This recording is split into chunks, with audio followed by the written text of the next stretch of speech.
জোটের রাজনীতি বাংলাদেশে খুব স্ট্রংলি শুরু হয়েছে 2001 সালে। 2001 সালে প্র্যাকটিক্যালি যেখানে জামাত ইসলামের প্রার্থী ছিল সেখানে আওয়ামী লীগের প্রার্থী ছিল না, সরি বিএনপির প্রার্থী ছিল না, যেখানে বিএনপির প্রার্থী ছিল সেখানে জামাতের প্রার্থী ছিল না। ইট ওয়ার্কড লাইক ম্যাজিক। এবং সেখানে আওয়ামী লীগ 58টা আসন পেয়েছিল, কিন্তু ভোট পেয়েছিল একক দল হিসাবে বিএনপির থেকেও বেশি। ওই ভোটে জামাতেরও একটা ক্ষতি হয়েছে। জামাতের ভোট 91 সালে ছিল খুব সম্ভবত 8 বা 9% বা 11%। ওই ভোটে জোটের কারণে দাঁড়িপাল্লায় ভোট পড়েছিল মাত্র 4%। কিন্তু সরকারটা একচ্ছত্রভাবে গঠন করতে পেরেছিল জামাত বিএনপি, এবং জাতীয় পার্টি ওই ভোটে নানা কারণে মাত্র 14টা আসন পেয়েছিল। যে কারণে 8 সালে জাতীয় পার্টি যে কোনো মূল্যে জোট করে। ওর পরে বাংলাদেশে আর জোট ছাড়া ভোট হয়নি। এখন সামনের ভোটে যেহেতু এখন পর্যন্ত আওয়ামী লীগ নিষিদ্ধ দল বা ব্যান্ড দল, তাদেরকে ছাড়া যদি একটা ভোট হয়, সেক্ষেত্রে জাতীয় পার্টি কারোর সাথে জোট করতে পারে। জোট করার মুখ্য উদ্দেশ্য কয়েকটা। আমার যদি 10টি বা 20টি 25টি আসন থাকে, আমি জোট করে যদি আরো 10টি বা 15টি আসন পাই, আবার আমার 100-200 আসনে আমার ভোটগুলো দিয়ে আরেকটি বড় দল কিছু আসন বেশি পায়, তাহলে এটা ভাইস ভার্সা বেনিফিশিয়াল হয়। সেক্ষেত্রে জোট হতে পারে। আমরা এ বিষয়ে ওপেন। কিন্তু জি ব্রিজ পাঠক আপনি শেষ করেন প্লিজ। জি, আরেকটা হচ্ছে যে হ্যাঁ, আমরা জোট করি, আমাদের সাথে তো জোট করে, এটা কখনো একতরফা না, এটা অলওয়েজ ভাইস ভার্সা বেনিফিশিয়াল। কারণ ওই জোটের ডিফারেন্সটাই তো ডিফারেন্স করে। 2001 হচ্ছে perfect example, text book example. Okay, 2001-এ যদি আমি শেষ করে দিচ্ছি, জাতীয় পার্টির ভোটটা যদি আওয়ামী লীগে যেত, তাহলে 2008-এ হয়তোবা আওয়ামী লীগ, 2001-এ হয়তোবা আওয়ামী লীগ সরকার ক্ষমতায় আসতো। 2001-এর ভোটের হিসাব বলছি। না ব্রিজ পাঠক, আপনার জোটের গণিত ঠিকই আছে, মানে জোট করলে যে ভোট বাড়বে, জোট করলে যে এক ধরনের এটা হয়, সেটা ঠিকই আছে। কিন্তু আপনি আমাকে বলেন যে জুলাই আগস্টে যা নিয়ে আন্দোলন হলো, যেই ব্যবস্থার এগেনস্টে আন্দোলন হলো, তাতে আপনার কাছে কেন মনে হয় যে জাতীয় পার্টির সঙ্গে কেউই জোট করতে আগ্রহী হবে? কারণ যদি এটাকে আপনি একটা আদর্শের লড়াই বলেন, আওয়ামী লীগের কোন অন্যায় জাতীয় পার্টি আসলে করে নাই, জাস্ট খালি প্রধানমন্ত্রী চেয়ারে বসাটা ছাড়া? না না, আওয়ামী লীগের বিরুদ্ধে গণহত্যার অভিযোগ আছে, ব্যাংক লুটের অভিযোগ আছে, ভোটের অভিযোগ আছে। হ্যাঁ, ভোটে আপনি বলতে পারেন জাতীয় পার্টিও ভোটে অংশগ্রহণ করেছিল। অংশগ্রহণ করে 100 আসন পেয়েছে, 200 আসন পেয়েছে তা না। 14 সালের ভোটটা খুবই কোশ্চেনেবল। 14 সালের ভোট থেকেই দেশের সমস্যার সূত্রপাত হয়েছে, এবং 14 সালেই জাতীয় পার্টি দুই ভাগ হয়ে যায়। এক ভাগ ভোট বর্জন করে, আরেক ভাগ ভোটে অংশগ্রহণ করে। এক ভাগ মন্ত্রিসভায় যায়, আরেক পদ সম্পূর্ণ সংসদের বাইরে চলে যায়। এবং সেই ধারাটার কারণেই পরবর্তী রাজনীতিটা ডিকটেট করতো জাতীয় পার্টির আওয়ামী লীগ অংশটা। এখন আপনি বলতে পারেন জাতীয় পার্টিতে এমনটা হয় কেন, বিএনপিতে তো হয় না। হ্যাঁ, এটা সত্য, জাতীয় পার্টিতে এটা হয়েছে, বিএনপিতে হয়নি। বাট 14 সালে এরশাদ ভোট বর্জন করেছিলেন, আপনি নিজেও সেই সময় একদম রিপোর্ট করেছিলেন এবং টকশোয় কথা বলেছিলেন, এবং ভারতের পররাষ্ট্র সচিব আসছিল, তার সামনেও এরশাদ বলেছেন আমি ভোটে যাব না। তো এরপরে তো তাকে সিএমইচি নিয়ে যাওয়া হলো। তো উত্তরবঙ্গের বেশিরভাগ মানে আমরা এই আলোচনাগুলি আপনার কাছ থেকে একটু শুনতে চাই, শুধু একটু জানতে চেয়ে রাখি যে এরশাদ সাহেব কি ভোটে গিয়েছিলেন সিএমএচে গিয়ে সেনাবাহিনী তার মাথায় পিস্তল ধরেছিল বলে, নাকি জাতীয় পার্টি আসলে ভারতমুখী দল পররাষ্ট্র সচিবের আসার কারণেই তাকে সিদ্ধান্ত বলতে, মানে ভারতের পররাষ্ট্র সচিব আসার কারণে এরশাদকে সিদ্ধান্ত বদলাতে হয়েছিল? না, আমি পুরো জিনিসটা একদম নিজে প্রত্যক্ষ করেছি। এরশাদ স্যার প্রত্যাহার করলেন, 2 দিন ছদ্মবেশে ছিলেন, এবং 2 দিন উনি পালিয়েছিলেন। ওই 2 দিনে আমাদের ধারণা ছিল বিএনপি জামাত ঢাকা শহরে একটা আন্দোলন হবে, ভোট হবে না, এবং অঙ্কও বলছিল ভোট হবে না। শুরুর দিন শেঠগুপ্ত বললো ভোট পিছিয়ে দেওয়া উচিত। 2 দিন কোথাও কিছু হলো না। 2 দিন পরে সুজাতা সিং আসলেন, এরশাদ স্যার না করে দিলেন। এরপরে তাকে সিএমএইচে নিয়ে যাওয়া হয়। এরপরে উনি সিএমএইচে আটক ছিলেন। এরপরে উনি সরাসরি শপথের পরের দিন ওনাকে নিয়ে আসা হয়, এবং তখন উনি শপথ করেন। শপথ হয়ে যায় সবার, ওনার শপথটা পরে হয়। যেহেতু একটা ভোট হয়ে যায়, তখন আসলে তার কিছু করার ছিল না। তো পুরো জিনিসটার মধ্যে আমি মনে করি হয়তোবা একটা ইনক্লুসিভিটি ট্রাই এরশাদ স্যার শেষ পর্যন্ত করেছিলেন, যে সকল দল মিলে যেন একটা ভোট হয়। উনি জেনুইন ট্রাই করেছিলেন। ট্রাইটা নানা কারণে ফেইল্ড হয়েছে। তো সেখান থেকেই তো আসলে বাংলাদেশের সব সমস্যার সূত্রপাত শুরু হলো। আমি একমত। আমার প্রশ্নটা ছিল যে এই যে উনি এটা যে ফেল হলো, এইটা আপনি যেহেতু প্রত্যক্ষ সাক্ষী, আমার কথা হলো এর মধ্যে ভারত ফ্যাক্টর বেশি কাজ করছে না আর্মি ফ্যাক্টর? না, কোনোটাই কাজ করেনি। কাজ করেছে ওই সময় সরকার। এরশাদ স্যারকে তো 3টা আসনে নমিনেশন ছিল, একটাতে 5000 ভোট দিয়েছে লালমনিরহাটে, রংপুরে পাশ করিয়েছে, আর ঢাকারটা উইথড্র করেছে। এটাই হলো বাস্তবতা। কোন ফ্যাক্টর কাজ করেছে এটা আমরা বলতে পারবো না। তবে জামাত বিএনপি 2 দিন যদি আন্দোলনে ঢাকা দখল করে ফেলতো, তাহলে প্রেক্ষাপট হয়তো বা ভিন্ন হতো। জামাত বিএনপি কেন ওই সময় আন্দোলন করেনি, এটাও গবেষণা করা উচিত, এত বড় ট্রাম্প কার্ড দেওয়ার পরও। জামায়াত বিএনপি কেন আন্দোলন করে নাই, জামাত বিএনপি আন্দোলন না করার ক্ষেত্রে একটা কারণ হইতে পারে যে এরশাদ সাহেব যেহেতু একটা বড় ফ্যাক্টর ছিলেন, তিনি আসলে মানে পুরো মিডিয়ার লাইমলাইট, সে সময় আমি যেহেতু একদমই প্রত্যক্ষভাবে একটা টেলিভিশনের নিউজ রুমকে লিড করি, তখন আমি দেখতে পাচ্ছিলাম যে প্রতিদিনই নতুন নতুন ঘটনা এবং শিরোনামের জন্ম দিচ্ছেন হোসেন মোহাম্মদ এরশাদ। কখনো তিনি বলছেন আমার মাথার কাছে পিস্তল আছে, আমার সাথে বেশি বাড়াবাড়ি করলে, আপনাদের নিশ্চয়ই মনে থাকবে সেই সময়কার কথা, তিনি মানা করছেন যে তিনি কি তার মৃতদেহ আসলে এই নির্বাচনে যাবে না, তারপরে আবার তিনি নির্বাচনে যাচ্ছেন, আপনাদেরকে উজ্জ্ব করতে বলছেন, আবার তিনি যাচ্ছেন। আমার মনে আছে শামীম আজাদ পাটোয়ারি নিজেও আসলে উজ্জ্ব করেছিলেন তার মনোনয়ন, মানে তিনি নির্বাচনে লড়েন নাই, আবার তিনি নির্বাচনে গেছেন। হাওয়েভার আমরা এই আলোচনায় আসবো, কিন্তু ডক্টর গালিবের কাছে আমরা একটু যেতে চাই। বেরসা পাটোয়ারি, ডক্টর গালিবের কাছে জানতে চাইবো যে আওয়ামী লীগ নিষিদ্ধের দাবিতে বিএনপি কিন্তু যমুনার আন্দোলনে যায় নাই, কিন্তু এনসিপির সঙ্গে জামায়াত শিবির গিয়েছিল, যেটা হচ্ছে জাতীয় পার্টি সহ, মানে জাতীয় পার্টি নিষিদ্ধের একটা মানে জাতীয় পার্টি নিষিদ্ধের প্রসঙ্গটা একটা পরে আসি, যে আওয়ামী লীগ নিষিদ্ধের দাবিতে বিএনপি যায় নাই, কিন্তু এনসিপির সঙ্গে আমরা জামায়াত শিবিরকে দেখছি। আবার জাতীয় পার্টি সহ গত 15 বছর আওয়ামী লীগের জোট সঙ্গী অনুসারী সবাইকেই যখন নিষিদ্ধ চাওয়া হচ্ছে, তখন সেটাতে আসলে জামায়াত জামায়াত জামায়াত চাচ্ছে যে তাদেরকে নিষিদ্ধ করা হোক। এই ক্ষেত্রে কি আমাদের এরকম মনে হতে পারে যে জামায়াত আসলে বিএনপি বাদে, এনসিপি বাদে বাকি দলগুলো যারা একটু ভোট পেতে পারে তাদের সবাইকে নিষিদ্ধ চায় এই কারণে যাতে মাঠটা ফাঁকা চায়, অর্থাৎ বিএনপি এরকম একটা দাবি করতেছে? ডক্টর গালিব, আপনার কাছে কি মনে হয় যে জামায়াতের দাবিটা কি এই কারণে যে মাঠটা ফাঁকা পাওয়ার জন্য? না, খালেদ ভাই, থ্যাংক ইউ আমাকে ইনভাইট করার জন্য। শামীম ভাইকেও ধন্যবাদ আমাদের সাথে জয়েন করার জন্য। আমি শামীম ভাইকে মাঝে মধ্যে শুনি, উনি খুব সুন্দর করে কথা বলেন, and very nice to see him here. তো দেখেন, এখানে ফান্ডামেন্টাল কোশ্চেনটা পলিটিক্যাল লেন্স থেকে না, ফান্ডামেন্টাল কোশ্চেনটা হলো যে আমরা ফ্যাসিবাদের বিয়ন্ডে যাইতে চাই। আমরা কখনোই চাই না যে আওয়ামী লীগের মতো আর কোনো পলিটিক্যাল পার্টি এসে এই দেশে গণতন্ত্রকে শেষ করে দিয়ে একটা ফ্যাসিস্ট সিস্টেম তৈরি করুক এবং কেউ হাসিনা হয়ে উঠুক। এটা হচ্ছে আমাদের স্ট্রেইট ফরওয়ার্ড পজিশন। এবং আমি মনে করি যে এখন জামাত, বিএনপি এবং এনসিপি যারা এই সংস্কার প্রক্রিয়ার মধ্য দিয়ে যাইতেছে, তাদেরও এইটা মোরাললেস একটা টার্গেট তাদের আর কি। আপনি ভিন্ন ভিন্ন জায়গায় কিছু কিছু জায়গায় হয়তো দেখবেন যে সব জায়গায় এগ্রি করে না, কিন্তু মোরাললেস এটা হলো তার মূল জায়গা। এখন আমরা যদি চাই যে এই ফ্যাসিবাদ আর না আসুক, তাহলে আপনাকে প্রথমে চিন্তা করতে হবে যে আওয়ামী লীগ যারা এখানে আইসা এইভাবে ফ্যাসিবাদ তৈরি করছে, তাদেরকে যদি আমি এখন আবার সুযোগ দিই, তারা আইসা আবার একই কাজ করবে, তাহলে আমি আওয়ামী লীগকে আসতে দিব না। সেকেন্ড হলো, যারা আওয়ামী লীগের সাথে ছিল, ধরেন যে 14 দল, আমাদের শামীম ভাইয়ের পার্টি যারা আওয়ামী লীগের সাথে ছিল, এই সিস্টেমকে যারা নিজেরা এর বিপক্ষে দাঁড়ায় নাই, যেমন শামীম ভাই বলতেছেন যে আওয়ামী লীগ এবং বিএনপি এবং জামাত 2 দিন যদি আন্দোলন করতো তাহলে ওনাদের জন্য সহজ হতো, কিন্তু ওনারা তো একটা পলিটিক্যাল পার্টি, জনগণের কাছে তো ওনাদের দায়বদ্ধতা আছে। আপনি প্রশ্ন করছেন যে ভারত ফ্যাক্টর না আর্মি ফ্যাক্টর, দেখেন এখানে 3টা ফ্যাক্টর, ভারত, আর্মি, আওয়ামী লীগ। তো আমার একটা পলিটিক্যাল পার্টি যদি ভারত অথবা আর্মি অথবা আওয়ামী লীগের চাপে আপনার কম্প্রোমাইজ করে ফেলে এবং গণতন্ত্রের পক্ষে না দাঁড়ায়, তাহলে সেই পলিটিক্যাল পার্টি তো জনগণের কাছে গ্রহণযোগ্য হয়ে ওঠে না। সেই পলিটিক্যাল পার্টিকে তো আমি দেশের জন্য ট্রাস্ট করতে পারি না। তো আমাদের প্রথম প্রশ্নটা এখানে, আওয়ামী লীগকে আপনি শর্ট টার্মে রাজনীতিতে আসতে দিতে পারবেন না। আওয়ামী লীগের বিচার হইতে হবে, জুলাইয়ের সাথে তার রিকনসিলিয়েশন হইতে হবে, তারপর একটা আলাপ আলোচনার মধ্যে দেশে আসবে। সে 3টা নির্বাচন চুরি করছে, 3টা নির্বাচন বাইরে থাকবে, তারপর আপনি তার আসার ব্যাপারে কথা বলবেন। সেকেন্ড হলো, যারা আওয়ামী লীগের সাথে এখানে আপনার অ্যালাইন্ড ছিল এই 14-15 বছরের মধ্যে, ধরেন প্রথম 5 বছর আপনি বাদ দেন, লাস্ট 10 ইয়ার্স যখন ইলেকশন অলরেডি চুরি হয়ে গেছে, এরপর আওয়ামী লীগের সাথে যারা গেছে তাদের একটা পানিশমেন্ট হইতে হবে। এই পানিশমেন্টটা আওয়ামী লীগের সমান হবে না, আওয়ামী লীগের চেয়ে তার একটু ছোট হবে, কিন্তু there should be a punishment, সেটা নিয়ে আলাপ আলোচনা করতে হবে। এখন আপনি আওয়ামী লীগের যদি 3টা ইলেকশনে বাদ দেন, তাদেরকে 2টা থেকে বাদ দিবেন অথবা 1টা থেকে বাদ দিবেন, কিন্তু they should undergo a punishment. এটা যদি না হয়, তাহলে আমরা ক্লিয়ার এক্সাম্পল তৈরি করতে পারবো না। ডক্টর গালিব, আপনার প্লট ঠিক আছে, কিন্তু আমরা আপনার আগে থেকে, মানে আওয়ামী লীগ নিয়ে আমার আসলে আপনার সঙ্গে আলাপ না, আমি আপনার সঙ্গে আলাপটা করতে চাই ফেসিজম নিয়ে। আপনি শিক্ষক মানুষ, আপনি নিশ্চয়ই ফেসিজম আমার থেকে অনেক বেশি গুণ পড়াশোনা করেন, ব্যাখ্যাও করতে পারবেন, কিন্তু আমি ফেসিজমের সকল লক্ষণ এখন জামাতে ইসলামের মধ্যে দেখতে পাই। খুবই আনফরচুনেট, আমি এতদিন দেখি নাই, কিন্তু এখন কিন্তু দেখতে পাই। এখন জামাতে ইসলামের নেতাদের মুখে শুনি প্রশাসন কেন তাদের সাহায্য করতে হবে ইহকাল। আমি জামাত ইসলামের নেতাদের মুখে শুনি পরকাল থেকেও তারা কিভাবে ডিরেকশন পেয়ে গেছেন যে তারা কিভাবে গিয়ে নেতা হবেন। আমি জামাতে ইসলামীকে, আপনি কি হয় দেখেন আমি জানি না, আমি কিন্তু দিনে দিনে দেখতেছি যে ফ্যাসিজমের চূড়ান্ত যে রূপটা আমি যতটুকু বুঝি ওইটার মধ্যে তারা হয়ে উঠছেন। আমি কারো নাম বললাম না, আপনি এগুলো আরো খুব ভালো করে জানেন।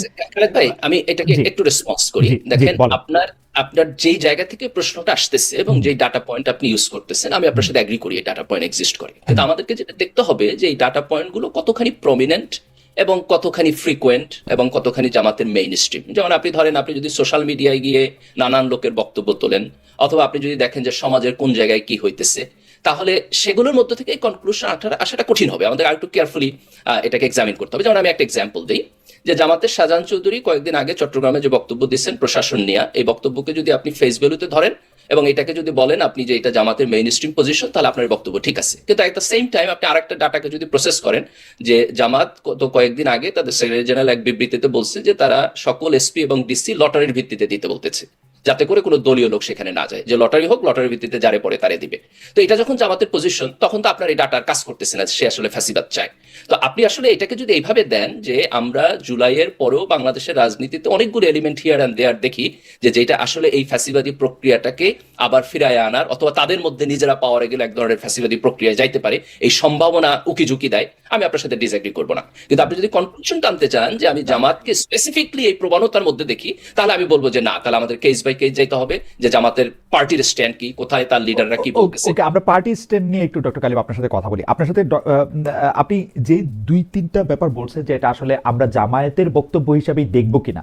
এখন ধরেন আমি ডেভিলস অ্যাডভোকেট, আমাকে যদি আমি যদি বলি যে জামায়াতের এটা মেইন স্ট্রিম বক্তব্য হয়ে যেত যদি না আপনারা ফিল করতেন যে এই বক্তব্যটার একটা সোশ্যাল ব্যাকল্যাশ দেখা যাচ্ছে, এই বক্তব্যটা এত জনপ্রিয় হইতেছে না, আপনি এটাকে মেইন স্ট্রিম বক্তব্য করতেন কেন? আমি আপনাকে বলি, আরো যেসব ঘটনাগুলি ঘটতেছে বাংলাদেশে, এটা ধর্মের নামে হোক, এটা আদর্শের নামে হোক, এটা পুরাতন আদর্শ বা ফেসিবাদকে ভাগানোর জন্য হোক, যে মুভমেন্টগুলি হইতেছে, জামায়াত কিন্তু এটার মধ্যে কোনটারে পার্ট নিবে এবং কোনটা সমালোচনা করবে সেটা পিক এন্ড চুজ করতেছে, এবং খুব নিষ্ঠুরভাবে পিক এন্ড চুজ করতেছে। কিন্তু আপনি যদি খেয়াল করেন তাহলে আপনি দেখবেন যে ধরেন চরম, মানে আমি এমনিতে আপনার সাথে কথা বললে যেটাকে আমার চরম অন্যায় বলে মনে হয় বা আপনি যেগুলি বলেনও, সেই অন্যায়টাকেও জামাত সমর্থন করতেছে।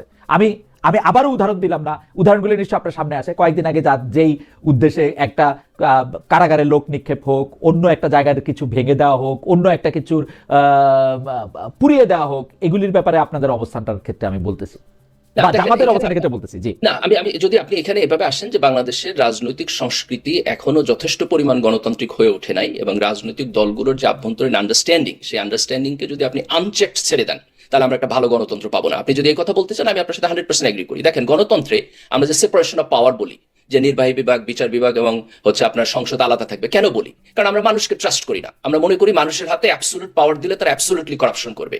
তার ফলে আমরা একটা সিস্টেম তৈরি করতে চাই যে সিস্টেমের মধ্যে চেক অ্যান্ড ব্যালেন্স থাকতে হবে। এই কথা বিএনপির জন্য সত্য, এই কথা জামাতের জন্য সত্য। জামাত এমন কোনো ফেরেশতাদের দল না যে আপনি মনে করবেন যে তাদেরকে কোনো চেক অ্যান্ড ব্যালেন্সের মধ্যে না রাখলেও তারা আপনাকে একেবারে ধরেন 100% পারফেক্ট ইসলাম উপহার দিবে। এটা হয় না মানুষের দিয়ে। তার ফলে যেটা করতে হবে, ইনসাইড দ্য পার্টি অফ জামাত ইসলাম এবং outside in our Democratic system, আমাদের চেক অ্যান্ড ব্যালেন্স করতে হবে। জুলাই সনদের পক্ষে তো আমরা এই কারণেই তো আমরা বলতে চাই যে আপনি একটা সংস্কার করেন। আপনি বলেন যে 2বারের বেশি কেউ প্রাইম মিনিস্টার হইতে পারবে না, কারণ আপনি এই জাজমেন্টের উপরে ভরসা করেন না যে তারেক রহমান 10 বছর থাইকা নিজে থেকে ক্ষমতা ছেড়ে দিয়ে চলে যাবে, অথবা ডাক্তার শফিকুর রহমান এটা ছেড়ে দিয়ে চলে যাবে। এই ভরসা আপনি করেন না। আমরা সিস্টেম ডেভেলপ করি। এই যে আপনি বললেন যে জামাতকে যদি আমরা একটা পাবলিক সমালোচনার মধ্যে না রাখি, তাহলে জামাতের রাজনীতিও একটা ফ্যাসিবাদী প্রবণতার দিকে যাইতে পারে, coat unquote. I agree with that. এটা শুধু জামাতের জন্য সত্য না, প্রত্যেকটা পলিটিক্যাল পার্টির জন্য সত্য। এই কারণে আমাদের সমাজে সিভিল সোসাইটি থাকতে হবে, এই কারণে খালেদ ভাই আপনাকে কথা বলতে হবে, এই কারণে আমাকে কথা বলতে হবে, এই কারণে শামীম ভাইকে কথা বলতে হবে যে কেন জাতীয় পার্টি এই বাজে রাজনীতি করলো গত 10 বছর। সেই প্রশ্ন উত্তর তাকেও দিতে হবে। আমরা সবাই মিলে যদি এটা না করি, তাহলে আপনি কোনোদিন কারোর উপর ভরসা করে যাইতে পারবেন না। অবশ্যই সবাইকে দিতে হবে। আমি জাস্ট একটা জিনিস আপনাকে বলি ডক্টর গালিব, আপনার সঙ্গে কথা বলা, মানে দর্শকরা হয়তো জানে না, আমি ক্যামেরার বাইরেও ডক্টর গালিবের সাথে কথা বলতে চাই, বলি, এবং তার কথা তো আমি শুনি। সেই জন্য আপনার সাথে কথা বলতে সময় আমি আপনাকে কোট করি যে এই যে আবুল সরকার গ্রেপ্তার ও পরবর্তী ঘটনা প্রবাহ নিয়ে আপনি মন্তব্য করেছেন, আপনাকে কোট করি, ধর্মের বিশ্বাস, শিক্ষা এবং নবী রাসূলের প্রতি যেহেতু মানুষের অসীম ভক্তি ও শ্রদ্ধা থাকে, মূর্খ এবং ইতরের মতো এইটাকে আঘাত করা কোনো বাক স্বাধীনতা নয়, বরং অত্যন্ত নিচু স্তরের অসভ্যতা। আমি আপনার এই বক্তব্যকে কনফার্ম করছি না, কিন্তু পাশে আরেকটা ব্যাপার রাখতেছি। আমরা কিন্তু অনেক বক্তাকে ধর্মীয় বক্তব্য বা ওয়াজের লিবাসে এমন সব কথা বলতে শুনি যেই কথাগুলি আসলে মানে আপনি যাদের কথা বলছেন তাদের জন্য অনেক সময় অবমাননাকর। কিন্তু আমরা জামায়াতকে দেখি না যে এই কথাগুলিকে কনফ্রন্ট করতে অনেক বানোয়াট হাদিস বলা, অনেক রকম গালগপ্প বলা, শুধু ইসলাম ধর্মকে একটা অন্য জায়গার মধ্যে থেকে চলা, মানে আপনাদের যে শিক্ষা সেই শিক্ষার বাইরে গিয়ে বলা, সেই ক্ষেত্রে আপনাদের প্রতিবাদ কিন্তু আমরা দেখি না। কিন্তু আমরা প্রতিবাদ দেখতেছি এইটার ক্ষেত্রে। এই প্রতিবাদ কি পিক এন্ড চুজ করা কিনা? না খালেদ ভাই, দেখেন এইখানে এই যে ব্যক্তির ব্যাপারে কথা বলা হচ্ছে, উনি যে অফেন্সিভ ল্যাঙ্গুয়েজ বলছেন, এই অফেন্সিভ ল্যাঙ্গুয়েজের কোনোভাবেই আমরা জাস্টিফাই করতে পারবো না। এটা আলোচনার বাইরে রাখতে হবে। এই অফেন্সিভ ল্যাঙ্গুয়েজ একটা সভ্য সমাজের জন্য অ্যাপ্লিকেবল না। আমাদেরকে যদি আলাপ আলোচনা করতে হয় বাইরের এক্সাম্পল নিতে হবে। যেমন আমি আরেকটা সুইটেবল এক্সাম্পল দিই, আপনি দেখছেন তুলি আপার বিপক্ষে একটা মামলা হয়েছে গতকালকে ধর্মীয় অনুভূতি আপনার আঘাত দেওয়ার জন্য। এই মামলাটা যদি আপনি দেখেন, উনি যেটুকু বলছেন সেটুকু ইমপারফেক্ট, এটা মানে বলা ওনার উচিত হয় নাই, কিন্তু এইটুকু ইমপারফেকশন কারেকশনের সুযোগ থাকা উচিত। এইটুকু ইমপারফেকশনের কথা আমরা অনেক সময় বললে আপনি তার নামে মামলা করে দিবেন, এটা কোনো ওয়ে হইতে পারে না। তো ধর্মীয় অনুভূতি এইটা সমাজে পলিটিক্যাল ইউজ হয়। ধরেন জামাতের লোকদের নামেও কিন্তু ধর্মীয় অনুভূতির মামলা করছিল হাসিনা এবং তাদেরকে অ্যারেস্ট করছিল এই মামলায়। আজকে তুলিয়াপার বিপক্ষে যে মামলা হয়েছে এটাও পলিটিক্যাল। তো আমাদেরকে দুইটা জিনিসকে আলাদা করতে হবে। একটা হলো যে সমাজে ধর্মের ব্যাপারে রেকলেস হইয়া মানুষ উল্টাপাল্টা কথা বলবে, এটা সমাজে থাকা উচিত না, এখানে আমাদের একটা বার দিতে হবে। But at the same time আমাদের কেয়ারফুল থাকতে হবে যে আপনি হয়তো জানার জন্য বলছেন, বোঝার জন্য বলছেন, সেটাকেও আপনি ধর্মীয় অবমাননা হিসেবে পলিটিক্যালি তুলা ধরে আঙ্গুল তুলবেন, এটা ঠিক না। জামাতের দিক থেকে রিলিজিয়াস লোকদের যে কথাবার্তা সেটার মধ্যে যদি অফেন্সিভ কিছু থাকে, এটা জামাতের যেমন কল আউট করা দরকার। আবার দেখেন জামাতের সাথে বাংলাদেশের অন্যান্য ধর্মীয় স্কুল অফ গ্রুপের কিছুটা কনফ্লিক্টের জায়গাও আছে, তো জামাতের জন্য এটা কঠিন। আমাদেরকে যেটা বলতে হবে যে আমাদের যারা আলেম ওলামা আছেন তাদের মধ্য থেকে এটা আসা উচিত আর কি। এটা শুধু জামাতে যে পলিটিক্যাল পার্টি হিসাবে না, বরং সামগ্রিকভাবে আলেম ওলামাদের মধ্য থেকে এটা আসা উচিত। আমি একটু আচ্ছা, এইটা নিয়ে আসলে কথা বলাও নানা কারণেই এটা নিয়ে হয়তো আমাদের কথা বলার দরকারও, আবার কথা বলার থেকে যেমন ডক্টর কালিব বলতেছেন যে এটাকে আলাপ আলোচনার বাইরে রাখাও একটু দরকার। আমি এটা মেনে নিলাম, আমি এরপরে আবার এই প্রসঙ্গের মধ্যে আসবো। শুধু আরেকটা জিনিস বোধহয় আমরা এখানে বলতে পারি, সেটা হলো যে দেখেন এই ব্যক্তির বক্তব্য অফেন্সিভ, বাংলাদেশের আইনে অপরাধ, ওনাকে অ্যারেস্ট করা হবে, সেটা ঠিক আছে, কিন্তু ওনার সাথে যারা আছে তাদের ব্যাপারে যদি আপনি অন্যরা আইন হাতে তুলে নেয় সেটাও অ্যানার্কি। আমরা কেন ধর্মের ব্যাপারে এই অফেন্সিভ বক্তব্যকে কিন্তু গালিব, আপনি কি সিরিয়াসলি আপনি মনে করেন যে একজন পালাকার, যে এই পালা 30, 35, 40, 45 বছর ধরে এই পালাটা এমনিই চলে আসতেছে, এই পালার মধ্যে পক্ষ বিপক্ষ ধরে তাদের মতো করে তারা এটা বুঝান, এই বোঝাটা আসলে ইসলামের কোনো ক্ষতি করে বা ইসলামের অনুভূতির কোনো একটা কাজ করতে পারে? এই ল্যাঙ্গুয়েজে যদি হয় তাহলে আমি সিরিয়াস কোশ্চেন তুলবো। মানে এই ল্যাঙ্গুয়েজটা তো নতুন করে আসে নাই আর কি, মানে এটা 2001 আগে থাকলে আগেও রং, আগে যদি থাকে আগেও রং, এটা আপনি কোনোভাবে জাস্টিফাই না করতে। ল্যাঙ্গুয়েজটা দেখেন, এটা ফ্যাকচুয়ালি ইনকারেক্ট, যে আলাপ আলোচনা হইতেছে সেই আলাপ আলোচনার কোনো মেরিট আমি দেখি না। এটা আগে থাকলে আমি মনে করি পুরো জিনিসটা নিয়ে প্রশ্ন তোলা উচিত। এই ল্যাঙ্গুয়েজে এইভাবে এটা কোনোভাবে অ্যাকসেপ্টেবল। আপনি কি মনে করেন যে ধরেন আমি একটা ইনকারেক্ট জিনিস বললাম, আমি ফ্যাকচুয়ালি একটা রং জিনিস বললাম, বা আমি মনে করেন আপনার কথাটার মানে আপনি যে সেই ভালোটা আমি স্বীকার করলাম না, সেইটা কি আমার মানে ফৌজদারি অপরাধ হওয়া উচিত? হ্যাঁ, দেখেন কেন আমি বলি খালেদ ভাই, যেমন আমি যদি আপনার নামে একটা মিথ্যা কথা বলি, আপনার চরিত্র নিয়ে কোনো কথা বলি, অথবা আপনার ব্যক্তিগত কোনো বিষয় নিয়ে পাবলিকলি আপনাকে ডিফেম করি, তাহলে অফকোর্স এটা ফৌজদারি না হলেও মানহানির মামলায় যাবে। মানুষের ক্ষেত্রে সত্য, মানুষের ক্ষেত্রে সত্য, রাইট, একজন ইন্ডিভিজুয়াল ব্যক্তির ক্ষেত্রে। এখন দেখেন নবী এবং রাসূলকে আমাদের সমাজের লাখ লাখ হাজার হাজার মানুষ তার নিজের সম্মানের থেকে বেশি ভালোবাসে। তো আপনি যদি সেটাকে অফেন্ড করেন, it goes exactly to the same point. And second, তাদের সম্মান ডিফেন্ড করার ক্ষমতা তো তাদের আছে, তারা তো এরকম বলে নাই। মানে আপনি কি এটা মানে স্ক্রিপ্ট দিয়েও আপনি এটা বলতে পারেন যে মানে আসলে মানে ওই সম্মান ডিফেন্ড করার দায়িত্ব আল্লাহ মানুষকে দিছে? না, ডেফিনেটলি দেখেন ইসলামে হালাল হারামের বিধান আছে, তাই না? হালাল হারামের বিধান হলো যে সেটা ব্যক্তিগত অপরাধ, আমি হারাম করলাম আল্লাহ আমার বিচার করবে না। আপনি নবী রাসূলের ব্যাপারে এরকম অফেন্সিভ বক্তব্য বলতে পারবেন না, এটা সমাজে কেওয়াস তৈরি করবে। সেটা স্ক্রিপ্টে আছে কিনা, স্ক্রিপ্টেড কিনা? না, আপনি যদি ফিকে যান, আলাপ আলোচনার মধ্যে যান, ফিকের মধ্যে একেবারে ভেরি স্পেসিফিকলি এই পজিশন আছে যে আপনার রাসূল সাল্লাল্লাহু আলাইহি ওয়াসাল্লামকে কেউ যদি ইনসাল্ট করে কথা বলে, তাহলে সেই ইনসাল্ট করে কথা বলতে তার ঈমানের ব্যাপারে প্রশ্ন হয়। আপনার কাছে ওই ভিডিওটা দেখে মনে হয়েছে যে তিনি মহানবীকে ইনসাল্ট করতেছেন? আমি এই ল্যাঙ্গুয়েজ নিতে পারি না। তিনি মহানবীকে ইনসাল্ট করতেছেন এটা মনে হয়েছে কিনা? এক্স্যাক্টলি আমার কাছে এটা মনে হয়েছে, ডেফিনেটলি। কিন্তু আমি দেখেন আমি হচ্ছে আপনি যদি ধর্মের ব্যাপারে একাডেমিক আলাপ আলোচনা করতে চান, ফিলোসফিক্যাল আলাপ আলোচনা করতে চান, আমি মনে করি সমাজে সে পরিবেশ থাকা দরকার। কিন্তু আমি সমাজের মধ্যে যে সমস্ত লোকদেরকে অত্যন্ত নিচু এবং ইতর স্তরের শব্দ দিয়ে এটাকে আপনার আঘাত করার যে প্রবণতা বিভিন্ন জায়গায় দেখি, এটার ব্যাপারে আমি খুবই ডিস্টার্ব। আমি এইটাকে স্বাধীনতা দিতে ইন্টারেস্টেড না। আমার কাছে মনে হয় যে এটা স্বাধীনতার ব্যাপার না। আমার কাছে মনে হয় যে আমি যতদূর বুঝি, আমার কাছে মনে হয় যে গালাগালি, মিথ্যা কথা, এগুলির আয়ু খুব কম, এগুলির ব্যক্তিও খুব কম। মানে এটা 1400 বছর ধরে চলে আসতেছে বা 2000 বছর ধরে চলে আসতেছে, ভালো লোকদের, মহান লোকদের গালাগালি করা। গালাগালি বা মিথ্যাও যদি হয় সেইটার ক্ষেত্রে সেটা যায় না। আমি যদি বলি যে 1400 বছর আগে বা 570 খ্রিস্টাব্দ থেকে শুরু হয়ে 610 নবুয়ত প্রাপ্তি থেকে শুরু হয়ে যত দিন গেছে, একদিনও হয়তো এরকম যায় নাই যে তাকে তার নিজের দলের লোকদের, নিজের গোষ্ঠীর লোকদেরও গালাগালি না শুনতে হয়েছে। বাট আমি জানি না, সেই জন্য আমি স্ক্রিপ্ট খোঁজ করতেছিলাম যে এইটার জন্য তার ফৌজদারি শাস্তি দেওয়ার দরকার আছে নাকি তাকে আসলে মানে না, আপনি যদি পানিশমেন্টের জায়গায় প্রশ্ন তুলতে চান যে ধরেন যে এটার পানিশমেন্ট প্রসিডিউরটা কি হবে, তাহলে এটা নিয়ে ধরেন আলেম ওলামাদের আলাপ আলোচনা করতে হবে। একজন যদি ধরেন যে ফার্স্ট টাইম অফেন্স যদি হয়, সে যদি সরি বলে, তার কারেকশনের সুযোগ না, না, থাকা উচিত, না, না, তাই না? তাকে আটক করা সেন্টেন্সিং ইজ এ ডিফারেন্ট জিনিস। আপনি যদি গিলটি নন গিলটি বলেন, তাহলে আমি বলবো যে হি ইজ গিলটি। সেন্টেন্সিং নিয়ে যদি আলাপ করতে চান, তাহলে আমি বলবো দ্যাট উইল বি এই গিল্টিটা আপনিই বলতে চান? না, আমি বলতে চাই না। আপনি যদি আমার পার্সোনাল ওপিনিয়ন জিজ্ঞেস করেন, তাহলে আমি বলবো যে আমার কাছে মনে হয়েছে উনি গিলটি। এখন আপনি কিভাবে কালেক্টিভলি গিলটি বলবেন, সেটা তো আইনের প্রশ্ন। ওকে, আমাকে একজন বলছেন, আমি একটু যাচ্ছি ব্যারিস্টার পাটোয়ারির কাছে। ব্যারিস্টার পাটোয়ারির কাছে অনেকগুলি বিষয় নিয়ে আমাদের কথা আছে, আমরা ব্যারিস্টার পাটোয়ারির কাছে যাচ্ছি। একজন, উনার নাম মমিন 9894, মানে এটা হয়তো উনার নাম না, কিন্তু উনি অনেকগুলি মেসেজ পাঠিয়েছেন, দেখে আমি একটু পড়ে শোনাচ্ছি। খা মহিউদ্দিন, আপনার ইসলামের নলেজ খুব সীমিত, আপনি এই আলোচনা বেশি টানাটানি না করে যে বিষয়ে আপনার এক্সপার্টিজ আছে সেটা নিয়ে আলোচনা করেন। আমি খুবই দুঃখিত, আপনার কথা সত্য, আসলে আমার ইসলামের নলেজ খুব সীমিত, কিন্তু আমার খুব বেশি নলেজ আসলে কোনো বিষয়ে নাই আপনাকে। সো আমি যাচ্ছি ব্যারিস্টার শামীম আদার পাটোয়ারির কাছে। ব্যারিস্টার শামীম আদার পাটোয়ারি, বিগত 35 বছরে কখনো জাতীয় পার্টির ভেতরে বিএনপি পন্থী, কখনো আওয়ামী পন্থী গোষ্ঠী, এই কারণে জাতীয় পার্টি বারবার ভাঙনের মুখে পড়েছে। কিন্তু বাইরে থেকে এটা মনে হলো জাতীয় পার্টির রাজনীতি, মানে কেউ কেউ বলছেন আসলে নিয়ন্ত্রণ করে ঢাকা ক্যান্টনমেন্ট এবং ভারত। যেমন আমরা যদি বলি জিএম কাদর ভারতপন্থী গোষ্ঠীকে নেতৃত্ব দিচ্ছেন, আমাদের বলতে হবে ব্যারিস্টার আনিসুল ইসলাম মাহমুদ বরাবরের মতো সামরিক গোয়েন্দা বলয় থেকে রাজনীতি করছেন। এই পর্যবেক্ষণের সাথে আপনি একমত হবেন কিনা? মানে কখনো ভারত, কখনো ক্যান্টনমেন্ট, আপনারা কখনো আর জনগণের কাছে যাবেন কিনা? না না, অনেকগুলো। 91 সালে জাতীয় পার্টি 35টা আসন পেয়েছিল। 96 সালে 17% বাংলাদেশের মানুষ জাতীয় পার্টিকে ভোট দিয়েছিল। বিদেশি অনেকের সাথে অনেকের সম্পর্ক থাকে, কিন্তু ভোটের দিন এদেশের মানুষ যেটা করে সেটাই হয়, যদি সুষ্ঠু ভোট হয়। আর আপনারা যে বিষয়ে ডিসকাশন করছিলেন বাউলদের বিষয় নিয়ে, এটা আমাদের পেনাল কোডেই অপরাধ। যদি কেউ কোনো ধর্মকে, যে কোনো ধর্মকে আঘাত দিয়ে কোনো কথা বলে, এটা শাস্তিযোগ্য, পেনাল কোডের অপরাধ আছে।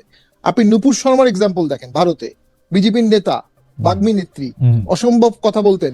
উনি হঠাৎ করে মহানবী সভায় বাজে কমেন্ট করলেন, পুরো মিডল ইস্ট ভারতীয় পণ্য বাতিল করা শুরু করলো, সুপ্রিম কোর্ট দেখে শাসিয়েছে। না, আপনি ধর্মীয় অনুভূতি, ব্যারিস্টার পাটোয়ারি, আপনি ধর্মীয় অনুভূতিতে মানুষের আঘাত দিবেন, এটা কোনো অপরাধ হিসেবে বিবেচিত হবে না। যে যার মতো করে যার ধর্মকে গালাগালি করবে, সেইটা যে এটা করা হবে, এটা কিন্তু আমি কখনোই এটা ভালো মনে করি না। আমার কাছে কথা হলো যে ওই কন্টেক্সটটা তাই ছিল কিনা। আর দ্বিতীয়, আপনি যেহেতু প্রসঙ্গটা তুললেন, সেই জন্য আমি আপনাকে বলতে পারি, ধর্মীয় অনুভূতিতে আঘাত কি শুধু সংখ্যা গুরুদের ক্ষেত্রে প্রযোজ্য বাংলাদেশে? আপনি আমি যেটা নিয়ে শঙ্কিত সেটা হচ্ছে রিয়াকশনটা। রামদা হাতে একজন বাউলকে মারতে মারতে পুকুরে ফেলে দেওয়া হলো, এইটা রিয়াকশন দরকার ছিল না। আপনি মামলা করতে পারেন, পুলিশ মামলা নিবে, অ্যারেস্ট করবে, দ্যাটস অল। সমস্যাটা ওইখানে হয়ে যাচ্ছে। ঠিক ওই জায়গায় জিনিসটা আইনের মধ্যে থাকছে না, ব্যাখ্যার মধ্যে থাকছে না, একটা আবেগ ক্ষোভের মধ্যে চলে যাচ্ছে। গত 1-1.5 বছরে অনেকগুলো মাজার ভাঙা হয়েছে, অনেকগুলো লাশ পুড়িয়ে দেওয়া হয়েছে, 2-4টা, বেশ কয়েকটা। এই ঘটনাগুলো খুব ইঙ্গিতবাহী, এবং এটা জামাতকেও খুব সতর্কতার সাথে দেখতে হবে। কারণ জামাত যখন নেক্সট ইলেক্টেড গভর্নমেন্টে যে ফরম্যাটে থাকবে, এই দায়গুলো কিন্তু জামাতের উপর যাবে না। আপনি জামাতের উপর দায় দিচ্ছেন ব্যারিস্টার পাটোয়ারি, জামাতের উপর দায় দিচ্ছেন, কিন্তু আমার কিন্তু জামায়াতের রাজনীতি আমি পর্যবেক্ষণ করি। আর আপনি কি জাতীয় পার্টির দায় দেখেন না? জাতীয় পার্টি কিন্তু এই ধর্মটাকে যেভাবে ব্যবহার করেছেন, তার জাতীয় পার্টির জন্ম লগ্ন থেকে এই দায়টা নিয়েও যদি একটু আপনি আমরা বলতেন, যেভাবে এরশাদ সাহেব মাজারগুলিতে গিয়েছেন, মসজিদে গিয়েছেন, মানে আপনি যদি সেইটাও একটু বলতেন তাহলে একটু সুবিধা হতো। আমি বলছি, এরশাদ স্যার শুক্রবার ছুটি ঘোষণা করেছে, ওটা এখনো আছে। এরশাদ স্যার রাষ্ট্রধর্ম ইসলাম করেছে, এটা কয়েকবার সংবিধান অ্যামেন্ডমেন্ট হয়েছে। রাষ্ট্রধর্ম এরশাদ করেছে একবার, পরে আওয়ামী লীগ 15 অ্যামেন্ডমেন্টে ওইটা আবার নিয়ে আসছে, ওটা বাতিল করে আবার নতুন ভাবে নিয়ে আসছে। আর এরশাদ স্যার লাঙ্গল বন্ধু তো বিশাল একটা আশ্রম করেছিলেন, জন্মাষ্টমী ছুটির দিন করেছিলেন। উনি বৈত্যবাদে বিশ্বাস করতেন, জন্মাষ্টমী ছুটি এরশাদের করা। এবং মন্দির মসজিদ সবগুলো বিদ্যুৎ বিল, কারেন্ট বিল, পানির বিল এগুলো বন্ধ করে দিয়েছে, মসজিদ মন্দির গির্জা সবকিছু। যা ধর্ম খুব ক্রিটিক্যাল ইস্যু। এবং আমি কেন জামাতের কথা বলছি, কারণ তারা at the moment apparently largest দল যারা ইসলামিক। এবং ওই যে আমরা আওয়ামী লীগের সাথে ছিলাম, আওয়ামী লীগ খারাপ কাজ করেছে, আমরা সেই দায় আমাদের উপর আসছে, পলিটিক্যাল দায় আসছে না, ওরকম জামাতের উপরও এগুলোর দায় আসবে এবং আরো বড় আকারে আসবে। এটা আমার পলিটিক্যাল অ্যানালাইসিস। নাও ভোটে অংশগ্রহণ করা, অনেকেই বলতে পারে কেন করলেন, আমরা করলাম না, আপনারা কেন করলেন। এটা হতে পারে। 18 সালে সবাই অংশগ্রহণ করেছিল। পৃথিবীর কোন পেনাল কোডে ভোটে অংশগ্রহণ করা শাস্তিযোগ্য অপরাধ? আমরা এটা দায় কিছু আছে, আমি অস্বীকার করছি না, আপনি পেনাল কোডে গেলে আপনার সাথে তার কথা কয়ে পারবো না, কিন্তু আপনি আপনার কোডে বলেন, হায়দারি পাটোয়ারি কোডে আপনি কাজ করছিলেন। না, আমি এখন নির্বাচনে কোর্টে বলছি। জি। নির্বাচনে কোথায় বলা আছে আপনি ভোটে অংশগ্রহণ করলে পরবর্তী ভোটে অংশগ্রহণ করতে পারবেন না? নির্বাচন যে আরপিও আছে আমাদের, কোথায় আছে? না, এটা ভোটে তো আপনি পলিটিক্যালি অংশগ্রহণ অনেকে করতে আমাদের পারবেনই, কিন্তু আওয়ামী লীগ হ্যাঁ, যেখানে 2018 সালে এই নির্বাচনটা করার পর 2024-এর নির্বাচনটাতে আপনারা কোন মুখে গেলেন পাটোয়ারি? এটা নিয়ে আপনার সঙ্গে আমার বহুবার এটা কথা হয়েছে। বহু এইটা বাস এইটা হয়েছে। এইটা কি এই ইলেকশনটাতে যাওয়া মানে আওয়ামী লীগকে এক ধরনের লেজিটিমেসি দেওয়া? শুধু না, এটা তা নির্বাচন না। না শামীম ভাই, আপনারা তো গভর্নমেন্টও ছিলেন তাই না? হ্যাঁ, 14 থেকে 18 আমাদের একটা অংশ গভর্নমেন্টে ছিল। দেখুন, এখন আসেন নির্বাচনে অংশগ্রহণ করা নিয়ে। রাইট। 86 ভোটে বিএনপি বয়কট করলো। ভোটে গেলেন শেখ হাসিনা, আর গেলেন জামাত ইসলামী। 86-তে সে ভোটটা বিএনপির চোখে ন্যাক্কারজনক ভোট। আর 194 দিন কেয়ারটেকার গভর্নমেন্টের জন্য আন্দোলন করলো, জামাত করেছে। জামাতের আইডিয়া কেয়ারটেকার গভর্নমেন্ট, ভালো আইডিয়া। সেটা আওয়ামী লীগ অ্যাডপ্ট করেছে জাতীয় পার্টি। 194 দিন আন্দোলনের পরে 15ই ফেব্রুয়ারি একটা সম্পূর্ণ বাকওয়াস ইলেকশন করলো বিএনপি, করে আবার একটা অ্যামেন্ডমেন্ট করে সংসদ ভেঙে দিল। তা খারাপ ইলেকশন কে করে নাই? না না ভেরি করতে পারে, সবাই করেছে। না না, আর বেরেসা পাটোয়ারি, জি, আমরা যদি এইটাকে একদম, আমি জানি না বাগধারাটা ঠিক মতো প্রয়োগ করা হলো কিনা, এইটা একদমই শাক দিয়া মাছ ঢাকা। মানে আপনাকে যখন আমি জিজ্ঞেস করলাম আপনি এটা কেন করছেন, তখন আপনি বললেন আপনার খালাতো ভাইও তো করছে, কিন্তু না, এইটা কি আপনার করাটাকে জাস্টিফাই করে কিনা? না, ওইটার কারণে আপনি আমাকে ভোটে ব্যান করতে পারেন না, আপনি আমাকে গালি দিতে পারেন, আপনি হ্যাঁ। আমাকে পলিটিক্যাল ব্লেম করতে পারেন, হুম। আমার ভোটারদের মধ্যে কিছু অংশ ছুটে যাবে, অন্যরা আমাকে ভোট দিবে না, ফ্লোটিং, এটা হতে পারে, পলিটিক্যাল মাঠে খেলা হবে। কিন্তু ওই যে ব্যানের দাবি, যেটা ওই কারণে 3বার আওয়ামী লীগ এইটা- খারাপ ইলেকশন করেছে, কোনো সন্দেহ নেই। আচ্ছা আমি ঠিক একটু আছে, শেষ করে দিই। এই ব্যানের দাবিটা নিয়ে আমি একটু ডক্টর গালিবের একটু জানতে চাইবো, না কিন্তু না, বেরেসা আমার পাটোয়ারি- অ্যালাউ করলে আমি শামীম ভাইকে একটা কোশ্চেন না না, করতে চাই। এটা আপনি একটু শেষ করেন। হ্যাঁ, গালিব, এটা নিয়ে আপনি একটু প্রশ্ন করেন। আপনি একটু মনে রাখেন যে এটা নিয়ে আপনি একটু বলবেন তো, যে উনি একটা স্পেসিফিক জি। প্রশ্ন করছেন যে ব্যান তো হইতে পারে না, তার ভোট কমবে, সেইটা জনগণকে জবাব দেবে, এটা আপনি বলবেন। কিন্তু আমাদের কথা শামীম পাটোয়ারি একটু শেষ করে নিয়ে আজ আসতেছি আপনার কাছে, আপনি এটা একটু জি, মনে রেখেন। আমার কথা হচ্ছে, জি। হ্যাঁ, আওয়ামী লীগ 11 বছর খুবই কোশ্চেনেবল ভাবেই ক্ষমতা ছিল, আমি স্বীকার করছি। হুম। 14, 18, 24, 11 বছর না, 10 বছর 6 মাস অবশ্যই কোশ্চেনেবল। এখন এই জন্য আপনি 3টা ভোট বা 2টা ভোট আওয়ামী লীগকে বাদ দিবেন, সাথে জাতীয় পার্টিকেও বাদ দিবেন, এরকম একটা আমরা কথা শুনি। 3 গেছে, 3 যাবে। তাহলে আওয়ামী লীগকে যে গ্রেনেড মারা হয়েছিল 21শে আগস্ট, তাহলে কি জামাত বিএনপিকেও 21শে আগস্টের মধ্যে গ্রেনেড মারতে হবে? বিএনপির আমলে 63 জেলায় বোম ফুটেছিল, তাহলে আবার কি 63 জেলায় বোম ফুটাতে হবে? মানে না না, কিন্তু politics টা আচ্ছা তো ঠিক আছে, repeating- আজের কাছে ফুটাইতে হবে repetition না, এর না। আজের কাছে ফুটাইতে হবে না, কিন্তু কিন্তু আরেকটা বেরেসা পাটোয়ারি, প্রশ্ন, sorry, আমার কিন্তু বেরেসা আরেকটা পাটোয়ারি, প্রশ্ন, আপনি একজন sorry। জুরিস্ট, আপনি একজন জুরিস্ট, জি, জি। আপনি বলেন তো যে এই 14, 18, 24 এই 3 নির্বাচন করার জন্য এবং আমাদের মাথায় জগদ্দল পাথরের মতো চাইপা থাকার জন্য আপনি কোনো শাস্তি রেকমেন্ড করবেন না? কোনো শাস্তি হবে না? মানে শাস্তিটা জনগণকেই দিতে হবে, এর বাইরে আর কি শাস্তি দিবেন? দেশ যদি বাঁচাতে চান, দেশে হ্যাঁ। যদি অন্তর্ভুক্তি আপনি বিলিভ করেন, হ্যাঁ। দেখেন 14 সালে অন্তর্ভুক্তি ছিল না, হ্যাঁ। এটাই কিন্তু প্রবলেম। হ্যাঁ। এবং সেখান থেকেই সংস্থার সূত্রপাত হয়েছে। 72 সংবিধানে ধর্মভিত্তিক রাজনীতি বন্ধ করে দিয়েছে, ওখান থেকে সূত্রপাত হয়েছে, কারণ অন্তর্ভুক্তি ছিল না। হুম। এখনো যদি অন্তর্ভুক্তি না রাখেন, সমস্যাটা সমাধান হবে না। আমি একটা প্রশ্ন করে ছেড়ে দিই, যখন 21শে আগস্ট বোম মারা হলো, হুম। তখন জামাত ইসলামী যে আচরণটা করেছিল, হুম। এটা কি ইসলামে জাস্টিফাইড কিনা? মানে ইসলাম একটা অন্যায়ের প্রতিবাদ করবে, ন্যায় বিচার চাবে, নাকি জজ মিয়ার নাটক করবে? ওকে, আপনি এটা বলবেন ডক্টর গালিব, কিন্তু আপনি আমাকে একটা কথা বলেন তো, ইসলামিক আচরণ কি খালি জামায়াতে ইসলামীরে করতে হবে? জাতীয় পার্টি, বিএনপি, আওয়ামী লীগ কাউরে করতে হবে না?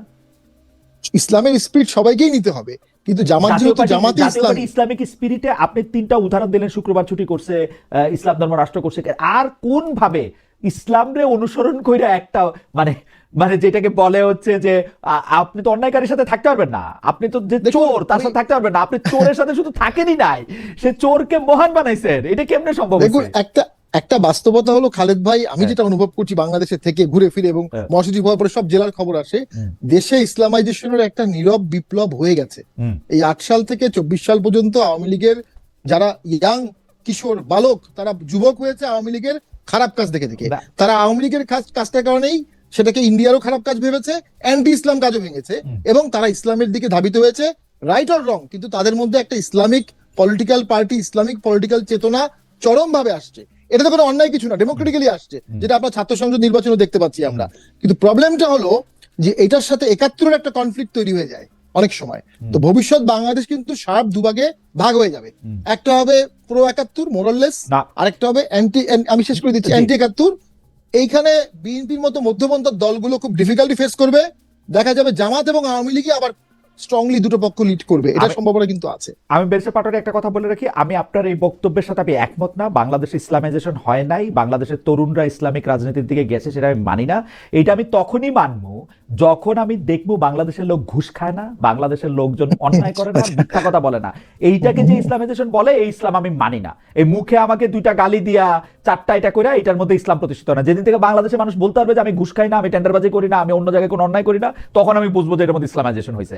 যেহেতু এটা ইসলামাইজেশন না, সেহেতু এটা টিকবে না, এটা পলিটিক্যাল ইসলাম, এটার মধ্যে ঝামেলা হবে। দেখি আমি একটু ডক্টর গালিবের কাছে যাই। ডক্টর গালিব, আমি 2টা পয়েন্ট একটু নোট করতে বলছিলাম, ডক্টর গালিব নিশ্চয়ই নোট করছেন। ডক্টর গালিব, আপনার কাছে আসার আগে আমি একটু দর্শকদের কাছে জানতে চাইছিলাম যে শেখ হাসিনাকে ফেরত চেয়ে বাংলাদেশের চিঠি পরীক্ষা করছে ভারত, বলেছেন দেশটির পররাষ্ট্র মন্ত্রণালয়ের মুখপাত্র রণদীপ জয়সওয়াল। দর্শকদের কাছে জানতে চাইছি, প্রিয় দর্শক, ইউনূস সরকার এভাবে হাসিনাকে ফেরাতে পারবেন বলে মনে করেন কিনা? শতকরা 17% মনে করেন পারবেন, 83% মনে করেন পারবেন না। 16,000 দর্শক ভোট দিয়েছেন।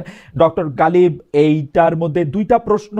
একটা প্রশ্ন তো হচ্ছে ব্যান কেন করা, আর অন্তর্ভুক্তি না করলে ভবিষ্যতে আরো ঝামেলা তৈরি হইতে পারে কিনা। দেখেন, অন্তর্ভুক্তি আপনি কাকে নিয়ে করবেন? অন্তর্ভুক্তি করবেন যে আপনার পলিটিক্যাল প্রসেসের পার্ট, তাই না? যে পলিটিক্যাল প্রসেসটাকে শেষ করে দিয়ে নিজে ফ্যাসিস্ট হয়ে গেছে, আপনারে গুম করছে, খুন করছে, আপনারে মাইরা ফেলছে, তত্ত্বাবধায়ক সরকার ব্যবস্থা বাদ দিয়া 3টা ইলেকশন চুরি করছে, এবং সে একই জায়গায় আছে। সে এখনো মনে করে যে সেই বৈধ কাজ করছে। জুলাই গণ অভ্যুত্থান হচ্ছে একটা সন্ত্রাসী ঘটনা। আপনি দেখেন এখনো সে হচ্ছে আপনার বাসে আগুন দেয়। তো এই রাজনীতিকে আপনি কিভাবে জায়গা দিবেন? এই রাজনীতিকে তো আপনার জায়গা, মানে আওয়ামী লীগ যদি একটা ক্রিমিনাল এন্টারপ্রাইজ হয় তাহলে তো আপনি তাকে স্পেস দিতে পারবেন না। আওয়ামী লীগ যদি পলিটিক্যাল এন্টারপ্রাইজ হয় তাহলে আপনি তার ব্যাপারে কথা বলতে পারবেন। তো এখন আওয়ামী লীগের বিচার শেষ করার আগে আমি তো মনে করি না যে আওয়ামী লীগ একটা পলিটিক্যাল ইনস্টিটিউশন। এটা তো একটা ক্রিমিনাল ইনস্টিটিউশন, যারা হচ্ছে একটা আপনার গণতন্ত্র বাদ দিয়ে মানে বিচারের মাধ্যমে একটা শুদ্ধিকরণ হইতে হবে, বিচারের মাধ্যমে এক্স্যাক্টলি। ওকে, আর শামীম ভাই যে প্রশ্নটা লিগালি তুলতেছেন, এটা তো লিগাল মামলা না যে যে হচ্ছে আমি আগের ইলেকশনে গেছি বলে এখনকার ইলেকশনে যাইতে পারবো না। মামলাটা হলো যে আপনারা ফ্যাসিবাদের সাথে ছিলেন। শামীম, আমি আপনাকে একটা কোশ্চেন করতে চাই, সেটা হলো যে আপনি যেটা বলছিলেন যে কিছু লোক হয়তো জাতীয় পার্টির ভোট দিবে না, কিছু লোক গালাগালি করবে, এই কিছু লোকের মধ্যে আপনি নাই কেন? আপনি কেন চিন্তা করলেন না যে জাতীয় পার্টি যে কাজটা করছে এটা ভুল, এই জাতীয় পার্টি করা যায় না? What's your own reasoning? আমি ব্যারিস্টার পাটোয়ারির কাছে যাব। ডক্টর গালিব, আপনি ধরেন জামায়াতকে যে সমর্থন করেন, জামায়াতের কাজকে 100% ঠিক হচ্ছে মেনেই আপনি করেন, বা এখন পর্যন্ত যখন আমাদের 71 সাল থেকে যখন আপনি করেন, তো সেই একই কারণে পাটোয়ারি করেন জাতীয় পার্টি? না, এখন দেখেন, এক্স্যাক্টলি আপনার উত্তর ঠিক আছে খালেদ ভাই। তো এখানে ইস্যুটা হলো যে কিছু কিছু অপরাধ এত বড় হয়ে যায় যে অপরাধটা থাকলে পরে আপনি আপনার পজিশন হচ্ছে আপনি রিনিউ করবেন। তো অপরাধ একটা পর্যায়ে থাকতে পারে মাইনর ইস্যু, যে ওকে আমি এইটুকু ইগনোর করতে পারি, যে এইটুকু ডিসএগ্রি করে বাকিটা করি। কিন্তু আপনার যদি 60% ভুল হয়, 40% রাইট হয়, তাহলে তো আপনি থাকতে পারবেন। রাজনীতির রাইটটা কোনটা আমি তো এটা বুঝি না। রাজনীতির রাইটটা কোনটা সেটা আপনি আমাকে বলেন, কিন্তু আমি পাটোয়ারিকে সংসদে শেখ হাসিনার সামনে দাঁড়ায় শেখ হাসিনার যেই সরকারের সকল কিছুর যেভাবে নিন্দা উনি করছেন, টক শোতে গিয়ে উনি যেভাবে কথা বলছেন, তারপরেও কি আপনার মনে করেন, আপনার কি ভালো লাগবে শামীমা পাটোয়ারিকে ইলেকশন করতে আপনি দিচ্ছেন না? এটা আপনি জাস্টিফাইড মনে করেন? না, আমি দেখেন, আমি ব্যক্তিগতভাবে ওনার ব্যাপারে আমার কোনো জামাত ইসলামীর কি এই অবস্থাটা ঠিক আছে যে পাটোয়ারি বা পাটোয়ারির মতো এরকম আরো আছেন কিন্তু কয়েকজন যারা জাতীয় পার্টি করলেও, আমি বলতেছি আর কি, আপনি ইনসাফের খাতিরে আপনি আমারে বলেন। এখন দেখেন, আমার পার্সোনাল পজিশন, আমি ইসলামকে আমার পার্সোনাল পজিশন হলো আমি যেটা চাই, আই ওয়ান্ট অ্যান এক্সাম্পল যে আওয়ামী লীগের ফ্যাসিবাদের সাথে যারা ছিল তাদের একটা পানিশমেন্ট হইতে হবে, যে পানিশমেন্টের মধ্য দিয়ে এই দেশের রাজনীতিতে একটা এক্সাম্পল তৈরি হবে, যে যারা বুঝবে যে আমি গণতান্ত্রিক প্রক্রিয়ার বাইরে চলে গেলে দ্যাট উইল নট গো আনপানিশড। এবং এটাতে যদি 2-4 জন ভালো লোকের কিছুটা ক্ষতিগ্রস্ত হয়, আমি মনে করি এটা মাইনে নেওয়াই আমাদের জাতীয় ইন্টারেস্টের ভালো। ফেসিবাদের সঙ্গে ছিল, এটা সংজ্ঞায়ন হচ্ছে জাতীয় পার্টি করলেই ফেসিবাদের সঙ্গে ছিল, আওয়ামী লীগ করলেই ফেসিবাদের সঙ্গে। না খালেদ ভাই, আপনি যদি আমি মূলনীতি বললাম, এই মূলনীতিতে যদি ডেফিনেশনে জাতীয় পার্টি না পড়ে আপনি বাদ দিয়ে দিবেন, কোনো সমস্যা নাই। আপনি মূলনীতি এগ্রি করেন, তারপরে বলেন যে একটা আলাপ আলোচনার ফ্রেমওয়ার্কের মধ্যে দিয়ে আমরা এটা ঠিক করব। আমি জাতীয় পার্টির স্পেসিফিক বক্তব্য দিতে চাই না। আমি শুধু বলতে চাই যে আপনি আওয়ামী লীগকে নির্বাচনে আনতে পারবেন না, কারণ আওয়ামী লীগ এখনো ফ্যাসিবাদের মধ্যে আছে, এবং আওয়ামী লীগের ফ্যাসিবাদকে যারা স্ট্রংলি সহযোগিতা করছে আপনি তাদেরকে মাপপা কিছু লোককে বাদ দিবেন, just to make an example. Just asking, এই ক্ষেত্রে কি আমরা এই দায়িত্বটা জনগণের কাছে দিতে পারি না, তাই না? যেমন কেন আমি কথা বলতেছি গালিব, আমি বলি সেইটা হচ্ছে 2023-এর অক্টোবরে একবার আমি মানে ওপেন বলছিলাম যে শেখ হাসিনার যদি সাহস থাকে শুধু চেয়ারটা ছাইরে শেখ রেহানাকে প্রধান নির্বাচন কমিশনার বানায় ইলেকশন দেন, দেখি কয়টা আসলে জিতা আসে। মানে আমার কথা হইল, জনগণ দিয়া প্রত্যাখ্যাত হওয়ার বা জনগণ তাদেরকে প্রত্যাখ্যান করার যে সুযোগটা গণতন্ত্রের আছে, সেইটা কি আমরা নিতে রাজি না? মানে ব্যাপারটা কি এরকম? না, এখানে দুইটা জিনিস। একটা হলো যে এক পর্যায়ের অপরাধ আছে, যে পর্যায়ের অপরাধ হলে আমরা তাকে জনগণের কাছেই পাঠাই না। যেমন ধরেন একজন লোক দুর্নীতির কারণে অভিযুক্ত হইলো এবং সর্বোচ্চ আদালত থেকে পানিশমেন্ট হইলো, আপনি তার ব্যাপারে আর্গুমেন্ট করেন না যে আমি তাকেও নির্বাচন করতে দিব, দেখি জনগণ ভোট দেয় কিনা। বরং আপনি কিন্তু এই আর্গুমেন্ট করেন যেহেতু সে কনভিক্টেড, সে ইলেকশন করতে পারবে না। ধরেন একজন ঋণ খেলাপি, তার ব্যাপারে কিন্তু আপনি এই আর্গুমেন্ট করেন না যে সে ঋণ খেলাপি, সো হোয়াট, পিপল ডিসাইড। আচ্ছা ঠিক আছে, এটা ব্যক্তির ক্ষেত্রে যেমন ঠিক, এটা কি দলের ক্ষেত্রেও ঠিক? আমি মানি যাদের ব্যক্তিগত অপরাধ আছে তারা ইলেকশন করতে পারবে না, কিন্তু দলই নামতে পারবে না, দলই কিছু বলতে পারবে না। আওয়ামী লীগের কথা মুখ দিয়েই বলা যাবে না। আমি আওয়ামী লীগের কথা বললে আমিও আওয়ামী লীগের দোষর হয়ে যাব। আমার নামে হাজার ইনফাইনাইট টাইমের জন্য মনে করি না, কিন্তু একটা টাইম বিং আমি মনে করি এটা আমাদের গণতন্ত্রের জন্য জরুরি। কারণ আপনি যদি এখনই আওয়ামী লীগকে ইনরোড দেন, তাহলে আওয়ামী লীগ এখানে আইসা আবার কেওয়াস তৈরি করবে, কারণ সে তো আপনার এগেইনস্টে সন্ত্রাস করবে আবার। এই গেমের মধ্যে যাওয়ার কোনো আপনি মানে মনে নাই। করতেছেন ওকে যদি আপনি রেজিস্ট্রেশনের বাইরে রাখেন তাহলে আর ও কেওস করবে না, সন্ত্রাস তৈরি করতে পারবে না? আপাতত পারবে না, কারণ আপনি যদি তাকে নির্বাচনের বাইরে রাখেন, দেখেন আপনি সব নির্বাচনের বাইরে রাখলে আপনি আর এটা করতে পারবেন না, আপনি এরকম মনে করছেন? ঠিক আছে, দেখেন আওয়ামী লীগের পলিটিক্যাল সাপোর্ট লেস দ্যান 10%। এই 10%ও আপনার পোলগুলো যদি এখন দেখেন, আগামী নির্বাচনে এই 10% এদিক ওদিক ভাগ হয়ে যাবে। আপনি যদি আওয়ামী লীগের বিচার করেন, একটা নির্দিষ্ট সময় সে বাইরে থাকে, তাহলে এর মধ্যে দিয়ে বাংলাদেশ একটা নতুন পলিটিক্যাল তাহলে ল্যান্ডস্কেপ ও কেওসটা আর করবে না, যে কেওসটা আপনি ধারণা করতেছেন যদি ওর ইলেকশন আনেন তাহলে। আচ্ছা, এটাকে ইনফাইনাইট টাইম, আমি ইনফাইনাইট টাইম বাইরে রাখার পক্ষে না। আমি মনে করি বিচারের পরে আপনার রিকনসিলিয়েশন শুরু করতে হবে। মোটামুটি 3টা নির্বাচন বাইরে রাখার ব্যাপারে পরিষ্কার। বেরসে পাটোয়ারি আপনার দিকে একটা প্রশ্ন ছুড়ে দিয়েছিলেন, সেটি হচ্ছে যে জামাতে ইসলামী ওই সময় 21শে আগস্টে গ্রেনেড হামলার পরে জামাতে ইসলামের অবস্থানকে নিয়ে ইসলাম অনুমোদন করে কিনা? আপনি যদি ছোট্ট করে জবাব দেন। আমরা আসলে পাটোয়ারির সাথে কথা কম বলতেছি, আপনার সাথে কথা বলতে বেশি ভালো লাগছে। দলীয় জোটে যখন জামাত ছিল, আমি যদি ওভারঅল তাদের পারফরমেন্স দেখি, তাদের 2জন মন্ত্রী ছিলেন, তারা 1 পয়সারও করাপশন করেন নাই। এটা তাদের এক্সট্রাঅর্ডিনারি জিনিস ছিল। আর আপনি যদি তাদের কম্প্রোমাইজ আমার এখানে একটা প্রশ্ন আছে, আমার এখানে একটা প্রশ্ন না, এখানে আমার একটা প্রশ্ন আছে। জি বলেন। বিএনপির মন্ত্রিসভায় আমি ধরে নিলাম সে সময় 35 থেকে 40 জন লোক ছিল, এর মধ্যে করাপশন করছে কিন্তু আসলে 5-6 জন। বিএনপিরও 27-28 জন ছিল যারা করাপশন করে নাই। সংখ্যাটা বোধহয় আরেকটু কম হবে, আচ্ছা 22-23 জন, 17-18 জন। জামাতের যদি 2 জন করাপশন না করে, 17-18 জন করে নাই। 50%। এটা ব্যক্তির জন্য করে নাই, ব্যক্তির কারণে। না সে ঠিক আছে, কিন্তু জামাতের যেহেতু 2জনই করে নাই, এটা জামাতের জন্য একটা পজিটিভ পয়েন্ট। আপনি প্রশ্ন তুলতে পারেন এই 2জন যদি 60 হয় তাহলে কি তারা না করে থাকতে পারবে? That's a valid question. কিন্তু ওনারা করে নাই। কিন্তু আমি যদি ওনাদের সমালোচনা, আপনি যদি নেগেটিভ পয়েন্ট করতে চান, তাহলে আমি 3টা বড় পয়েন্ট বলবো। একটা হচ্ছে বিএনপির করাপশনের ব্যাপারে ওনারা পাবলিকলি সমালোচনা করেন নাই। 2 হলো বিচারপতিদের বয়স যখন বাড়ানো হয়েছে, এন্ডোর্স করছেন, প্রতিটা কাজ এন্ডোর্স করছেন, মানে প্রতিটা কাজ এন্ডোর্স করছেন। এন্ডোর্স বলতে পারেন, ওকে, আই এগ্রি উইথ দ্যাট। সংসদে যখন প্রশ্ন উঠছে, ছোট করে প্রশ্ন উঠছে, তখন প্রতিটা কাজ এন্ডোর্স করছেন। ওনারা মারা গেছেন, ওনাদের সম্পর্কে আমি কিছু বলতে চাই না, কিন্তু এই সংসদের ওই হ্যান্ডসার যদি আপনি পড়েন, প্রতিটা কাজ এন্ডোর্স করা হয়েছে, প্রতিটা কাজ। আচ্ছা না, আমার ওটা দেখতে হবে, আমি না দেখে বলতে পারবো না, কিন্তু আমি আমার জায়গা থেকে বলতেছি ওনারা পাবলিকলি সমালোচনা করেন নাই। সেকেন্ড হলো বিচারপতিদের বয়স বাড়ানো হয়েছে। আপনার এই বাড়ানোর মধ্য দিয়ে আপনার তত্ত্বাবধায়ক সরকারের পলিটিক্যাল ইনস্টিটিউশনকে আপনার আঘাত করা হয়েছে, এটাকে ওনারা সমালোচনা করেন নাই। শামীম ভাই যে প্রশ্ন তুলছেন সেটা মেরিট আছে, যে 21শে আগস্টে যে বোমা হামলা হয়েছে সেটাকে বিএনপি যখন আপনার এই জজ মিয়া নাটক করছে, ওনারা সেটা সমালোচনা করেন নাই। এটা অন্যায় কাজ করছেন, ভুল কাজ করছেন। ভুলকে আপনার স্ট্রেট ফরওয়ার্ড ভুল বলতে হবে। কিন্তু ডক্টর কালিব, আপনি যত সহজে ভুল বলেন, জামাতের কেন্দ্রীয় নেতাদের মধ্যে আমরা এত সহজে ভুল স্বীকার করাটা আমরা দেখি না। তারপরও আপনাকে ধন্যবাদ জানাতে চাই, যে কারণ আপনার কথা যেহেতু তারাও শোনেন, নিশ্চয়ই এটাতে 100 এটার মধ্যে প্রভাব আমরা দেখতে পাবো। যাই হোক, আমরা একটু ডক্টর গালিবের কথা শুনলাম, আমরা একটু ব্যারিস্টার শামীম পাটোয়ারির কথা শুনি। ব্যারিস্টার শামীম পাটোয়ারি, আমরা জানি যে আমাদের জাতীয় নিরাপত্তা উপদেষ্টা জনাব খলিলুর রহমান আসলে ভারত সফর করেছেন।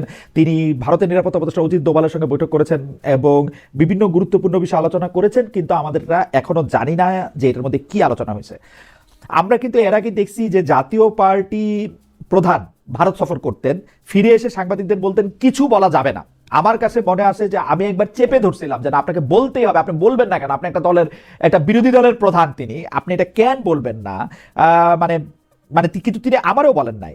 এখন জে.এম. কাদের সাহেব কিন্তু আবারও ভারত সফরে গেলে কি আলোচনা হতো এখন, মানে ওই সময় ভারত সফরে গিয়ে কি আলোচনা হয়েছে তা প্রকাশ্যে কেন এখন বলতেছেন না? মানে তিনি কেন এখন আমাদেরকে জানাইতেছেন না যে তাকে আসলে কি চাপের মধ্যে দিয়ে যাইতে হয়েছিল, বা তিনি কি চাপের মধ্যে গেছেন? তাহলে আমরা এটা বুঝতে পারতাম। আওয়ামী লীগের মন্ত্রীরা কিন্তু বলতো তারা ভারত যান যাতে আওয়ামী লীগ সরকারকে ক্ষমতায় রাখতে ভারত সাহায্য করে। আপনার নিশ্চয়ই মনে থাকবে ব্যারিস্টার পাটোয়ারি, আপনি একটু আমাকে বলেন যে জে.এম. কাদের সাহেবের সাথে ভারত। জে.এম. কাদের সাহেব ওটা স্লিপ অফ টাং ছিল। আর চ্যাটহ্যাম রুল বলে একটা রুল আছে যে একান্তে কথা বলে এটা বাইরে বলা যাবে না, এটা খুব নর্মাল। দেখুন, জে.এম. কাদের কোনো পোর্ট দিয়ে আসে নাই, কোনো বিদেশে কোনো চুক্তি, সামরিক চুক্তি করে আসে নাই, কোনো নন ডিসক্লোজার ক্লজের কিছু করে নেই। কি করছে আমরা জানি না, আমরা জানি না। হ্যাঁ, কিন্তু অবশ্যই লিখিত কিছু হয়নি, চুক্তি হয়নি। বর্তমান সরকার তো চুক্তি করবেন না, জে.এম. কাদের হচ্ছে ভারতকে সাহায্য করবেন, ভারত যাতে এখানে অ্যাক্ট করতে পারে। আমার তো মনে হয় উনি ওনার অভিজ্ঞতা থেকে এমন একটা অপিনিয়নও দিতে পারেন যে বারবার একতরফা ভোট করা হলে দেশের ক্ষতি হতে পারে, এমন অপিনিয়নও দিতে পারেন। আমি নিজেও জানি না, কিন্তু বর্তমান সরকার নন ডিসক্লোজার ক্লোজ দিয়ে চুক্তি করেছে এবং জামাত সেটাকে সমর্থন করেছে, ইসলামিক দলগুলো এনসিপি জামাত সমর্থন করেছে। আচ্ছা, গালিব ভাই অসাধারণ বক্তব্য দিয়েছেন এবং তার মধ্যে যে কুইক স্বীকার করে নেয়, এটা বাংলাদেশের রাজনীতিতে বিরল। এবং আমি মনে করি ওনার মতো লোক যে দলের অ্যাডভাইজার থাকবেন বা তার কথা শুনলে অবশ্যই জামাত আরো লিবারেল হবে, আরো ইনক্লুসিভ হবে এবং পলিটিক্যালিও শাইন করবে। দুজন মন্ত্রী জামাতের ছিলেন, মুজাহিদ সাহেব এবং নিজামী সাহেব, আমরা নিজেরা দেখেছি তারা অত্যন্ত সৎ ছিলেন। এই পচাগলা সমাজে আর্থিক লোভ সংবরণ করে যিনি মন্ত্রী হন, এমপি হন, তাকে এক কথায় অনেক শ্রদ্ধা দিতে হবে, কারণ এটা বিশাল ব্যাপার। কিন্তু 2001 থেকে 2006 বিএনপি যতগুলো খারাপ কাজ করছে, না এটা স্বীকার একটাও করেছেন, তো এটা তো গালিব স্বীকার উনি স্বীকার করেছেন। গালিব স্বীকার এবং করেছেন। মোস্ট ইম্পর্টেন্ট 1,28,00,000 ভুয়া ভোটার হয়েছিল সেই সময়। একটা ভোট হয়ে যেত কিন্তু, এবং সেই ভোটটা 14-18 মতোই হতো, হয়ে যায় নাই। যদি হয়ে যেত তাহলে এইরকমই ঘটনা ঘটতো। তবে আওয়ামী লীগ জামাতের প্রতি অত্যন্ত নিষ্ঠুর আচরণ করেছে, বিএনপির প্রতি অনেক নিষ্ঠুর আচরণ করেছে। একটা দেশের রাজনৈতিক দল তার দেশের আরেকটা রাজনৈতিক দলের উপর কখনো এত নিষ্ঠুর আচরণ কখনোই কোনো জাস্টিফাইড কিছু হতে পারে না। তো সে কারণেই আওয়ামী লীগকে আন্দোলন করে ফিরে আসতে তো পারছে না বা জনসমর্থন পাবে না। ভোটের পার্সেন্টেজ খুব কঠিন বিষয়। আমার কিন্তু ব্যক্তিগত অভিমত, আওয়ামী লীগকে ব্যান করা হয়েছে আওয়ামী লীগের ভোটের পার্সেন্টেজের ভয়, এবং আওয়ামী লীগ সহ 14 দল মিলে একটা অ্যালায়েন্স করলে ভালো পার্সেন্টেজ ভোট পেয়ে যেতে পারে। সুবর্ণ সুযোগ ছিল আন্দোলনের পর 3 মাসের না না, মধ্যে কিন্তু ভোট হলে- আপনার এই অঙ্কটা কি ঠিক আছে বেরসা পাটোয়ারি? আপনি কি এই অঙ্কটা না, পরীক্ষা আমি- করছেন? এই- কারণ কারণ এই আমার কাছে অঙ্কটা কিন্তু নিশ্চিতভাবে বলা আমার কাছে যাচ্ছে কিন্তু না। মনে হয় এই অঙ্কটা ঠিক নাই। কারণ বাংলাদেশের মানুষের জন্য 71 সাল খুব ইম্পর্টেন্ট, বঙ্গবন্ধু খুব ইম্পর্টেন্ট, কিন্তু আওয়ামী লীগের ভোট বলে কোনো ভোট এক্সিস্ট করে না আসলে। কারণ হচ্ছে না, গত ওরা- 15 বছর ধরে আওয়ামী লীগ এমন অনেক কিছু করছে, স্থানীয় পর্যায়ে গিয়ে ভোট চাইতে গেলে তাদের কিন্তু মুশকিল আছে। আপনার আরো উদাহরণ দেই, বেরসা পাটোয়ারি, আপনি আমাকে একটু বলেন যে এই যে 24 সালে ইলেকশন হয়েছে, এই ইলেকশন সময় বাংলাদেশে আসছিলাম আমি, বিভিন্ন জায়গায় ঘুরা ফিরা কিন্তু ভোটারের দেখা পাই না, অল্প ভোটারের দেখা পাই। পরে দেখি যে ঢাকার একটা সেন্ট্রাল স্টেশনে ভোট পড়ছে হচ্ছে 2% নাকি 4%, এখন ভুলে গেছি। তার মানে আওয়ামী লীগের সমর্থক তো আছে, তারা তো এই ভোট দিতে যায় নাই, তারা তো এই ভোটটারে বর্জনই করছে আসলে। 24 দেখুন, আওয়ামী লীগ কথা যখন বলছি আমি। সরকারি দলে থাকে আওয়ামী লীগ সবকিছু মেস আপ করে ফেলে, বাট আওয়ামী লীগ যখন বিরোধী দলে থাকে তখন তাদের দল টলগুলো গুছানো থাকে। দেখেন 79-এ যে ভোট হয়েছে সেখানে কিন্তু আওয়ামী লীগ 30% ভোট পেয়েছে, 86-তেও 30% ভোট পেয়েছে, এখন কমে যাওয়াই স্বাভাবিক।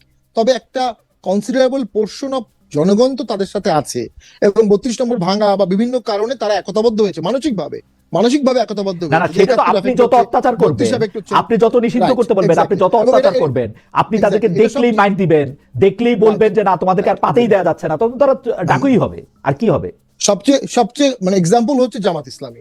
এত টর্চার করার পরও তারা এখন অন্যতম বড় দল এবং দিন দিন বড় হয়েছে আওয়ামী লীগের আমলে। তো ওইটা একই থিওরি আওয়ামী লীগের ক্ষেত্রেও অ্যাপ্লিকেবল হবে, হওয়াটাই স্বাভাবিক।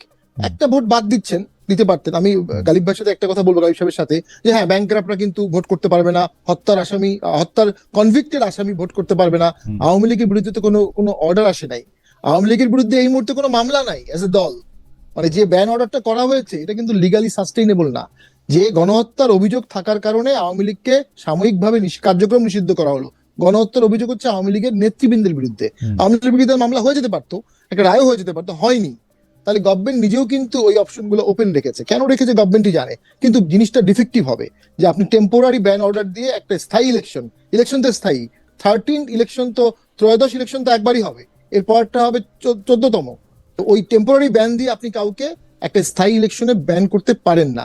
এই বিষয়ে আমি মনে করি অসাধারণ ভূমিকা রাখতে পারতো জামাতের আমির সাহেব। তিনি প্রথম দিনই বলেছিলেন আমরা সবাইকে ক্ষমা করে দিলাম, কিন্তু উনি ওটা স্টিক করতে পারলেন না। কারণ 17 বছরের রাগ, ক্ষোভ, নির্যাতন, হত্যা, গুম, এ সবকিছু যখন একসাথে আসে তখন স্বাভাবিক আওয়ামী লীগ শব্দটাই কেউ শুনতে চায় না। কিন্তু শেষ করে দিচ্ছি, ওই যে রাষ্ট্র তো বাঁচাতে হবে। আমার একটা ইন্টারেস্টিং জিনিস মনে হয়, আমার কাছে মনে হয় যে আপনারা যারা আওয়ামী লীগকে ব্যান করতেছেন তারা আওয়ামী লীগকে একরকম সুবিধা করে দিচ্ছেন। কারণ শেখ হাসিনার মৃত্যুদণ্ড আওয়ামী লীগের নেতৃবৃন্দের মধ্যে থেকেও কয়েকজনের রায় হয়ে যাবে, তারা বিদেশে পালায় আসে বেশিরভাগ লোক, তারা ইলেকশন থাকলেও তারা ইলেকশনে আসলে অংশগ্রহণ করতেন না, কোনো না কোনো একটা ছুতা ধরে তাদেরকে ইলেকশনের বাইরে থাকতে হতো। এখন তাদেরকে এই সুযোগটা করে দেওয়া হচ্ছে। বেশ পাটার একটা ছোট মন্তব্য করলে আমি একটু ইয়ার কাছে যাই, যে আমার মনে হয় যে আমার মনে হয় যে মামলা পেন্ডিং আছে, হ্যাঁ। অন্তত 100 এমপি বা 150 এমপি ভোটে দাঁড়াতেই পারবে না দাঁড়াতেই পারবে না। লাস্ট টাইমে, তারপর হচ্ছে প্রধান দাঁড়াবেও না। এবং এবং এবং শেখ হাসিনা যদি নেতৃত্ব সামনে থেকে না দিতে পারেন, এই ক্ষেত্রে তিনি দিতে পারতেছেন না কারণ তিনি কনভিক্টেড, তাহলে আওয়ামী লীগ ভাগ হওয়ার সম্ভাবনা আছে কয়েকটা। সেই আওয়ামী লীগের মধ্যে থেকে কে কোনটা মানে আমি জানি না, মানে তাদেরকে একটা বড় বিপদ থেকে আসলে বাঁচায় দেওয়া হইতেছে, কারণ নৌকালে অন্তত 3টা গ্রুপ দাঁড়া যেত বলে আমার মনে হয়। খালেদ ভাই, আমি এই জায়গায় ফিলোসফিক্যালি ডিফার করি। আমি মনে করি যে আমাদের জন্য মোর ইম্পর্টেন্ট জায়গাটা হলো যে আমরা একটা ফ্যাসিবাদ অতিক্রম করে আসছি, এবং এই ফ্যাসিবাদের মেকিং এ যারা যারা ছিল তাদের এক্সাম্পলারি পানিশমেন্ট থাকতে হবে আমাদের সমাজে। আপনি এটা আদার দৃষ্টিতে দেখতে পারেন, কিন্তু আমি মনে করি যে পানিশমেন্টের এগেইনস্টে তো না, পানিশমেন্ট যাদের বিরুদ্ধে মামলা হবে, যাদের বিরুদ্ধে আমি মনে করি পার্টি, আপনি আমার সাথে ডিফার করতে পারেন, মানে সংগঠনের ব্যক্তি এবং পার্টি দুইটাই মনে করি। আমরা আপনার কাছে একটু আসি ডক্টর গালিব, যে 24 আগস্ট থেকেই মানে আজকে আওয়ামী লীগের পক্ষে এত কথা বলছি, এটা কাইটা আবার মানে জামাতি ভাই, গালিব ভাই আপনি একটু বলে দিন জামাত ইসলামের লোকরা যাতে আমাকে একটু কম আক্রমণ করে। আচ্ছা ভাই, বলে দিলাম যে খালেদ ভাই ভালো সাংবাদিক, তারা গালাগালি করা যাবে না, এবং গালাগালি অ্যাজ এ হোল করাই খারাপ জিনিস। আচ্ছা ঠিক আছে, আপনারা কেউ গালাগালি করলে আপনি বলেন যে আমি আপনার পছন্দ করি, এই জন্য যেন গালাগালি না করে। আচ্ছা দেখা যাক আপনার পছন্দের ফলে এটা কি হয়। কিন্তু আমি আপনাকে বলি 24 আগস্ট থেকে মাওলানা ভাসানী একটি বক্তব্য অনেকে সামনে এনেছেন সোশ্যাল মিডিয়ার মাধ্যমে, সেটি হলো নীল নদের পানি নীল নয়, জামায়াত মানে ইসলাম নয়। প্রায় একই সুরে গত কয়েক মাস ধরে হেফাজতের আমির জামায়াতকে নিয়ে একের পর এক নেতিবাচক বক্তব্য দিচ্ছেন। মানে ভাসানী যেমন বলতেন জামাত আসলে ইসলাম না, নীল নদের পানি নীল না, জামায়াতে ইসলামী মদিনা নয় মওদুদের ইসলাম, এরকম বলতেছেন। জামায়াতের আকিদা সহি নয়, জামাতের কাদিয়ানি দিচ্ছে ভয়ঙ্কর, জামাত ইমানের বড় ডাকাত, এসব বলে তিনি জামাতকে ভোট দিতে নিষেধ করতেছেন। আমার এই প্রশ্নটা একটা লেজের প্রশ্ন আছে, এই প্রশ্নটা আপনি আসলে কিভাবে দেখেন? এটাকে এরকম দেখেন কিনা মওদুদিবাদী ও দেবন্দীদের মধ্যে শেষ পর্যন্ত ঐক্য হবে না, হেফাজতের আমিরের বক্তব্য এটা স্পষ্ট কিনা? না দেখেন, এখানে একটা জিনিস হলো যে মাওলানা মওদুদির কিছু বক্তব্য নিয়ে আমাদের আপনার দেওবন্দি ধারার আলেম যারা আছেন ওনাদের আপত্তি আছে। ওনারা এটা বলেন যে আকিদাগত প্রবলেম আছে, জামাতের আকিদায় সমস্যা আছে, এটা অনেক দিন থেকে ওনারা বলে আসতেছেন, এবং এই প্রবলেমটা 100% রিজলভ হয় না এই দুই গ্রুপের মধ্যে, কিন্তু পলিটিক্যাল প্রসেসের মধ্যে দিয়ে যাওয়ার কারণে আবার কিছু কিছু আন্ডারস্ট্যান্ডিং তৈরি হয়েছে। তো আমার কাছে এখন যেটা মনে হইতেছে যে সামনের দিনে এগুলো রাজনৈতিকভাবে ব্যবহার হবে, কিন্তু খুব স্ট্রং আকারে আসবে না, বরং আপনি দেখবেন যে আগের চাইতে আগে এটা আরো অনেক বেশি ছিল, এখন ধীরে ধীরে এটা কমবে, কিন্তু রাজনৈতিকভাবে এটা ব্যবহার হবে। যেমন ধরেন যে জামাতের যারা অপোনেন্ট থাকবে তাদের জন্য এটা খুবই ভালো স্ট্র্যাটেজি যে তারা যদি আরো একটা দুটো ইসলামিক দল তাদের সাথে পায় এবং তারা যদি জামাতকে ব্যাশিং করে, তাহলে একটা নিউট্রাল জায়গাটা হলো। আমি যে ধরেন আমি এগুলোকে ন্যাচারাল প্রক্রিয়া হিসেবে দেখি, আমি যে জায়গাতে দাঁড়াইতে চাই সেটা হলো যে ইসলামের মধ্যে ভিন্ন ভিন্ন আন্ডারস্ট্যান্ডিং আছে এবং ভিন্ন ভিন্ন ওপিনিয়ন আছে, একজনের সাথে আরেকজনের ওপিনিয়ন ডিফার করে। এটা ইসলামের আকিদার মধ্যেও ডিফারেন্ট স্কুল আছে, ইসলামের ফিকের মধ্যেও আছে, ইসলামের পলিটিক্সও আছে। এটাকে আমাদের মাইনে নিতে হবে, একটা সহ অবস্থানের জায়গা থেকে মাইনে নিতে হবে। একজন আরেকজনের একাডেমিক সমালোচনা করুক, কিন্তু খুব বাজে ভাষায় যেন সমালোচনা না করে। সবাই মিললে এক হয়ে যাবে, এটাও যেরকম হইব না, আবার সবাই আলাদা আলাদা থাকা মানেই কেউ ইসলামী না, এটাও না। এই মানুষের আন্ডারস্ট্যান্ডিং আমি আমার জায়গাটা একটু বলি ডক্টর গালিব। যেমন ধরেন আপনি আমরা যাদের কথা বলতেছি যে ইসলামী আকিদা এটা ঠিক আছে কিনা ওটা ঠিক আছে কিনা, তাদের মধ্যে অনেকেই এই নির্বাচনের আগে বলতেছেন যে তারা আসলে শারিয়া চান, কিন্তু জামাতে ইসলামী শারিয়া চাওয়ার ব্যাপারে জামাতে ইসলামীর বক্তব্য হচ্ছে একটু তাত্ত্বিক, যে আসলে শারিয়ার সাথে কতটুকু গণতন্ত্রের পার্থক্য, তারপরে তো শারিয়া কত সময় ধরে পর্যায়ক্রমে ইমপ্লিমেন্ট করা হবে কিনা, এগুলি নিয়ে নানা ধরনের আলাপ আলোচনার কথা যেমন আপনিও বলেন, আরো অনেক তাত্ত্বিকের মুখে আমি এটা শুনছি। এখন এই ক্ষেত্রে আপনি এটা কি বলবেন? আপনারা তো পরিষ্কার করে বলতেছেন না যে আসলে শারিয়া চান না, পরিষ্কার করে যে এটার মধ্যে একটা টাইমলাইনও দিতেছেন না যে ঠিক আছে আমরা 2026 সালে নির্বাচিত হইতেছি, শারিয়া আনতে আমরা শুরু করবো 2028 সালে, বা পর্যায়ক্রমে আমরা আনবো অথবা আমরা আনবো না। না দেখেন, এটা তো খুব ক্লিয়ার, জামাত যেটা চায় সেটা হলো যে সে দিনের শেষে at the end of the day একটা ইসলামী রাষ্ট্র ব্যবস্থা প্রতিষ্ঠা করতে চায়, কিন্তু এই রাষ্ট্র ব্যবস্থা প্রতিষ্ঠার যে প্রক্রিয়াটা এটা আপসাইড ডাউন হবে না, যে আপনি একদিন ফাইন মর্নিং সকালে উঠা সবকিছু আপসাইড ডাউন করে দিলেন, বিষয়টা এরকম না। কারণ এখানে প্রচুর একাডেমিক কাজ করতে হবে, ইন্টেলেকচুয়াল কাজ করতে হবে, এবং একটা গ্র্যাজুয়াল অ্যাপ্রোচের মধ্যে যাইতে হবে। এখন আপনি জামাতকে কিভাবে বুঝবেন? আপনি বুঝবেন যে সে যখন আপনার নির্বাচনী ম্যানিফেস্টো দিবে সেখানে কি কি প্রায়োরিটি দিতেছে, এখনকার বক্তব্যের মধ্যে তার কি কি প্রায়োরিটি, সেখান থেকে আপনি বুঝবেন যে আগামী 5 বছর জামাত কি করবে।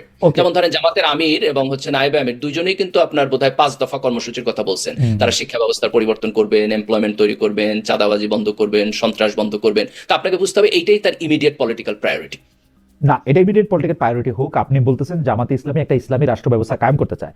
এখন আপনি আমাকে ইসলামী রাষ্ট্র ব্যবস্থা কি সেই জিনিসটাকে একটু বুঝতে সাহায্য করবেন? যদি আমি 5টা ফ্যাক্টর দিয়ে আপনাকে জানতে চাই যে এটা বিচার, অর্থনীতি, গণতন্ত্র, শিক্ষা, নারী, এই ক্ষেত্রে আমরা এখন ইসলামিক রাষ্ট্র ব্যবস্থা থেকে বাইরে কিনা, এবং জামাত ইসলামী এটা থেকে কি চায়? বিচার বিভাগটা কি আসলে এখন আমরা ইসলামী ব্যবস্থা থেকে বাইরে? এটার মধ্যে কি আসলে জামাত ইসলাম পরিবর্তন করতে চায়? খালেদ ভাই, এটা 3টা কম্পোনেন্ট। আমি যদি এটাকে ব্যাখ্যা করি, তাহলে এটা অনেক তাত্ত্বিক আলোচনা, অল্প সময়ের মধ্যে ব্যাখ্যা করা খুব কঠিন। 3টা কম্পোনেন্ট। একটা হইলো ইসলাম একটা ইনসাফপূর্ণ সমাজ ব্যবস্থা চায়, যেটা মানুষের জন্য ন্যায় বিচার থাকবে। যেমন ধরেন আপনি একটু আগে বললেন যে আমি সমাজকে তখনই ইসলামী বুঝবো যখন আমি দেখবো যে মানুষ চুরি করে না, মানুষ মিথ্যা কথা কয় না, মানুষ ঘুষ খায় না। তো ইসলামী রাষ্ট্র ব্যবস্থার একটা টার্গেট হবে এরকম, যিনি শাসক থাকবেন তিনি জনগণের কাছে দায়বদ্ধ থাকবেন, তিনি সন্ত্রাস করবেন না, দুর্নীতি করবেন না, এবং মানুষের অধিকারের প্রতি কম্প্যাশনেট থাকবেন। এটা হচ্ছে একটা কম্পোনেন্ট, নাম্বার 1। নাম্বার 2 হলো যে আইন কানুন এবং সিস্টেম যেটা আমরা সামনের দিনে ডেভেলপ করব, এইটা কোরআন এবং সুন্নাহর সাথে কনফ্লিক্টিং কোনো কিছু আমি নতুন করে ইমপ্লিমেন্টেশন করব না। এটা কিন্তু বাংলাদেশে বিএনপিও এগ্রি করে, তাই না? বিএনপিও খুব স্ট্রেট ফরওয়ার্ড এই কথা বলে। জাতীয় পার্টি আওয়ামী লীগও করতো, আওয়ামী লীগও বলছে, প্রতিবার বলছে কোরআন সুন্নাহর বাইরে কোনো আইন করবে না। সেকেন্ড কম্পোনেন্ট দেখেন। থার্ড কম্পোনেন্ট হলো এক্সিস্টিং সিস্টেমের মধ্যে এমন অনেক কিছু আছে যেগুলো ইসলামের সাথে কন্ট্রাডিক্ট করে। এইটাকে আমি কিভাবে চেঞ্জ করে একটু একটু করে একটা ইসলামিক সিস্টেমের দিকে যাব। যেমন ধরেন একটা এক্সাম্পল, আমাদের অর্থনৈতিক সিস্টেম ইন্টারেস্ট বেসড। এখন আপনি যদি ইন্টারেস্ট বেসড সিস্টেম থেকে বের হয়ে যান, ইন্টারেস্ট ইসলামে হারাম, তাই না? কিন্তু আপনি যদি বের হয়ে যান, আপনি কি একদিনে বের হইতে পারবেন? যারা জামাতকে বলে যে তারা আগামীকাল সকালে কেন শরিয়া কায়েম করবে না, তাদেরকে না ক্ষমতা বসায় দেন, তারাও পারবে না। এটা এত কমপ্লেক্স গ্লোবাল সিস্টেম, আপনি পারবেন না। তাহলে থার্ড কম্পোনেন্ট হলো এক্সিস্টিং সিস্টেমকে কেয়ারফুলি এক্সামিন করা, যে এর মধ্যে কোনটুকু ইসলামের সাথে কন্ট্রাডিক্ট করে এবং সেটাকে আমরা কিভাবে একটু একটু করে চেঞ্জ করতে পারি। এই কাজটা কেউ হঠাৎ করে পারবে না। ওকে, আপনি হঠাৎ করে পারবেন না, আপনি এটা একটা পিরিয়ডিক্যাল বা টাইম বেসড একটা এক্স্যাক্টলি। এবং এইখানে আমি যেটা চাই যে একটা ইসলামী দল এই পরিবর্তনের রোড ম্যাপটা আগে ভাগে বলবে জনগণকে, জনগণের সাথে আলাপ করবে, তার অ্যাপ্রুভাল নিবে, তারপরে করবে, যাতে করে জনগণের কোনো অংশ এই ভয়ে না থাকে যে আমি তারে ভোট দিব, সে আইসা অন্য একটা কিছু করে ফেলবে। আচ্ছা, ঠিক আছে, এখানে যেন কোনো অস্বচ্ছতা না থাকে। ঠিক আছে, মানলাম। তাহলে আমি আপনার কাছে থেকে মানে একটু বেরসা পাটোয়ারির কাছে যাই। খালি এই পর্যায়ে আমি একটু আপনাকে প্রশ্নটা করে রাখি, আপনারা যদি শারিয়ার ব্যাপারেই ধীরে ধীরে হোক, পর্যায়ক্রমে হোক, সেইখানে যদি যাইতে চান, তাহলে আপনারা জুলাই সনদ, উচ্চ কক্ষ, নিম্ন কক্ষ, সবখানে পিআর, এগুলি কথা তাহলে কেন বললেন? মানে এগুলি তো দরকার নাই আর কি। মানে আপনি যদি শারিয়া কায়েম করেন, তাহলে তার সাথে জুলাই সনদের কি সম্পর্ক, বা জুলাই সনদ থাকলেই কি না থাকলেই কি? আমরা আসছি আপনার কাছে, ডক্টর মির্জা গালিব। আমি একটু বেরসা পাটোয়ারির কাছে যাই। যে বেরসা পাটোয়ারি, আমরা যে এই কখনো সরকারে থেকে, কখনো ফরমাল বিরোধী দলে থেকে, জাতীয় পার্টি গত 15 বছর আওয়ামী লীগের যে সহযোগী শক্তি ছিল, বারবার আমাদেরকে সেই প্রশ্ন করতে হইতেছে যে দেশে যাওয়ার, মানে দেশ ছেড়ে যাওয়ার আগে আওয়ামী লীগের নেত্রী আপনাদের সঙ্গে কোনো আলাপ করেছিলেন? কিছু কি বলেছিলেন? এখন যে তিনি দেশের বাইরে আছেন, তিনি কি আপনাদের সঙ্গে আলাপ করেন? তিনি যে এইসব নির্দেশনা দেন, যে কখনো বাস পুরানোর, কখনো আন্দোলন করার, কখনো ঢাকা লকডাউনের, এটার সাথে কি আপনাদের সম্পর্ক আছে? আপনি পার্টির জেনারেল সেক্রেটারি, আপনি কি একটু বলবেন? আওয়ামী লীগের যে জেনারেল সেক্রেটারি এখন ভারতে পালিয়ে আছেন, তিনি কি আপনার সাথে যোগাযোগ করেন? কি বলেন? বলবেন? 16 বছর না, আমরা বলবো কোশ্চেনেবল টাইম ধরলে 10 বছর 6 মাস। আর হ্যাঁ, আমরা ছিলাম অনেকটাই, সংসদে ছিলাম, বিরোধী দলে ছিলাম। অবশ্যই আওয়ামী লীগের এই জ্বালাও পোলাও আমরা কোনোভাবেই সমর্থন করি না। তবে ইতিহাস বলে, আপনি যখন স্পেস দিবেন না, যখন দেয়ালে তাদের পিঠ থেকে যাবে, তাদের দোষ থাকতে পারে, ত্রুটি থাকতে পারে, তখন তারা রিয়াক্ট করবেই। পৃথিবীর ইতিহাসে তাই হয়েছে বারবার। এবং আমি যেটা মনে করি, সমাজটা খুব দ্রুত ভাগ হয়ে যাবে। আমরা মানে কোনো খারাপ ভালো অর্থ বলছি না, সাম্প্রদায়িক অসাম্প্রদায়িক এই দুই ভাগে। 47 আমাদের একটা সাম্প্রদায়িক প্রোডাক্ট এবং সাথে অনেক কিছু ছিল। আবার 71 কিন্তু আমাদের একটা অসাম্প্রদায়িক প্রোডাক্ট। এরকম বাংলাদেশের ভিতরে একবার সাম্প্রদায়িক আসবে, একবার অসাম্প্রদায়িক আসবে। তো যখন অসাম্প্রদায়িকের প্রেশার বাড়বে, তখন আওয়ামী লীগ অটোমেটিক রিভাইভ করবে। আওয়ামী লীগের রিভাইভ কোনো ককটেল মেরে করার দরকার হবে না, এই কারণে যে এই সরকারি বাংলাদেশে আসবে, সে দেশের মানুষকে হ্যাপি করতে পারবে না, এবং একটা বড় অংশের মানুষ আন্দোলন করতে চাবে এবং প্রয়োজনে আওয়ামী লীগকে সাথে নিয়েই করতে চাবে। একটা ছোট উদাহরণ দিই, কোনো কারণে ভোটে যদি জামাত জিতে যায়, এটা 6 মাস আগে আমরা বলতামই না, এখন আবার প্রশাসন যেভাবে সাজানো মনে হয়, যেদিন জামাত জিতে যাবে তার পরের দিনই তো আওয়ামী লীগ বিএনপি জামাতের বিরুদ্ধে আন্দোলন শুরু করবে practically, or vice versa, BNP জিতে গেলে। তো এটা তো রাজনীতির রিয়েলিটি। যখন আপনার সার্টেন পপুলেশন আপনার সাথে আছে, আপনি অটোমেটিক ব্যাক করবেন। এখন আপনি তাকে ধমক দিয়ে, কার্টেল করে, কন্টেইন করে আনবেন, নাকি তার জন্য ওই অপশনটা ওপেন রাখবেন যে সে ধাক্কা দিয়ে আসবে? আর আমার সাথে কোনো কথা হয় না। আমার সাথে ওবায়দুল কাদের সাহেবের জীবনে একবারই কথা হয়েছিল সংসদে। উনি আমাকে ডেকে বলেছিলেন, তুমি সংসদে ভালো কথা বলো। এর বাইরে কখনো কোনো যোগাযোগ হয়নি। আমরা আমাদের রাজনীতি করছি, 71-এর পক্ষে রাজনীতি করছি। হ্যাঁ, 32 নম্বর ভাঙার বিরুদ্ধে আমরা কথা বলেছি, তখনও বলেছি, এখনো বলছি। এতে আওয়ামী লীগের কিছু লোক খুশি হতে পারে। আবার যে থিওরিটা বাজারে ঘুরছে, জাতীয় পার্টি ভোট করলে আওয়ামী লীগ প্রচুর ভোট দেবে, আওয়ামী লীগ সেই দল না। সেই কম্প্রোমাইজিং দল হলে আওয়ামী লীগ আজকে এই পর্যায়ে আসতো না।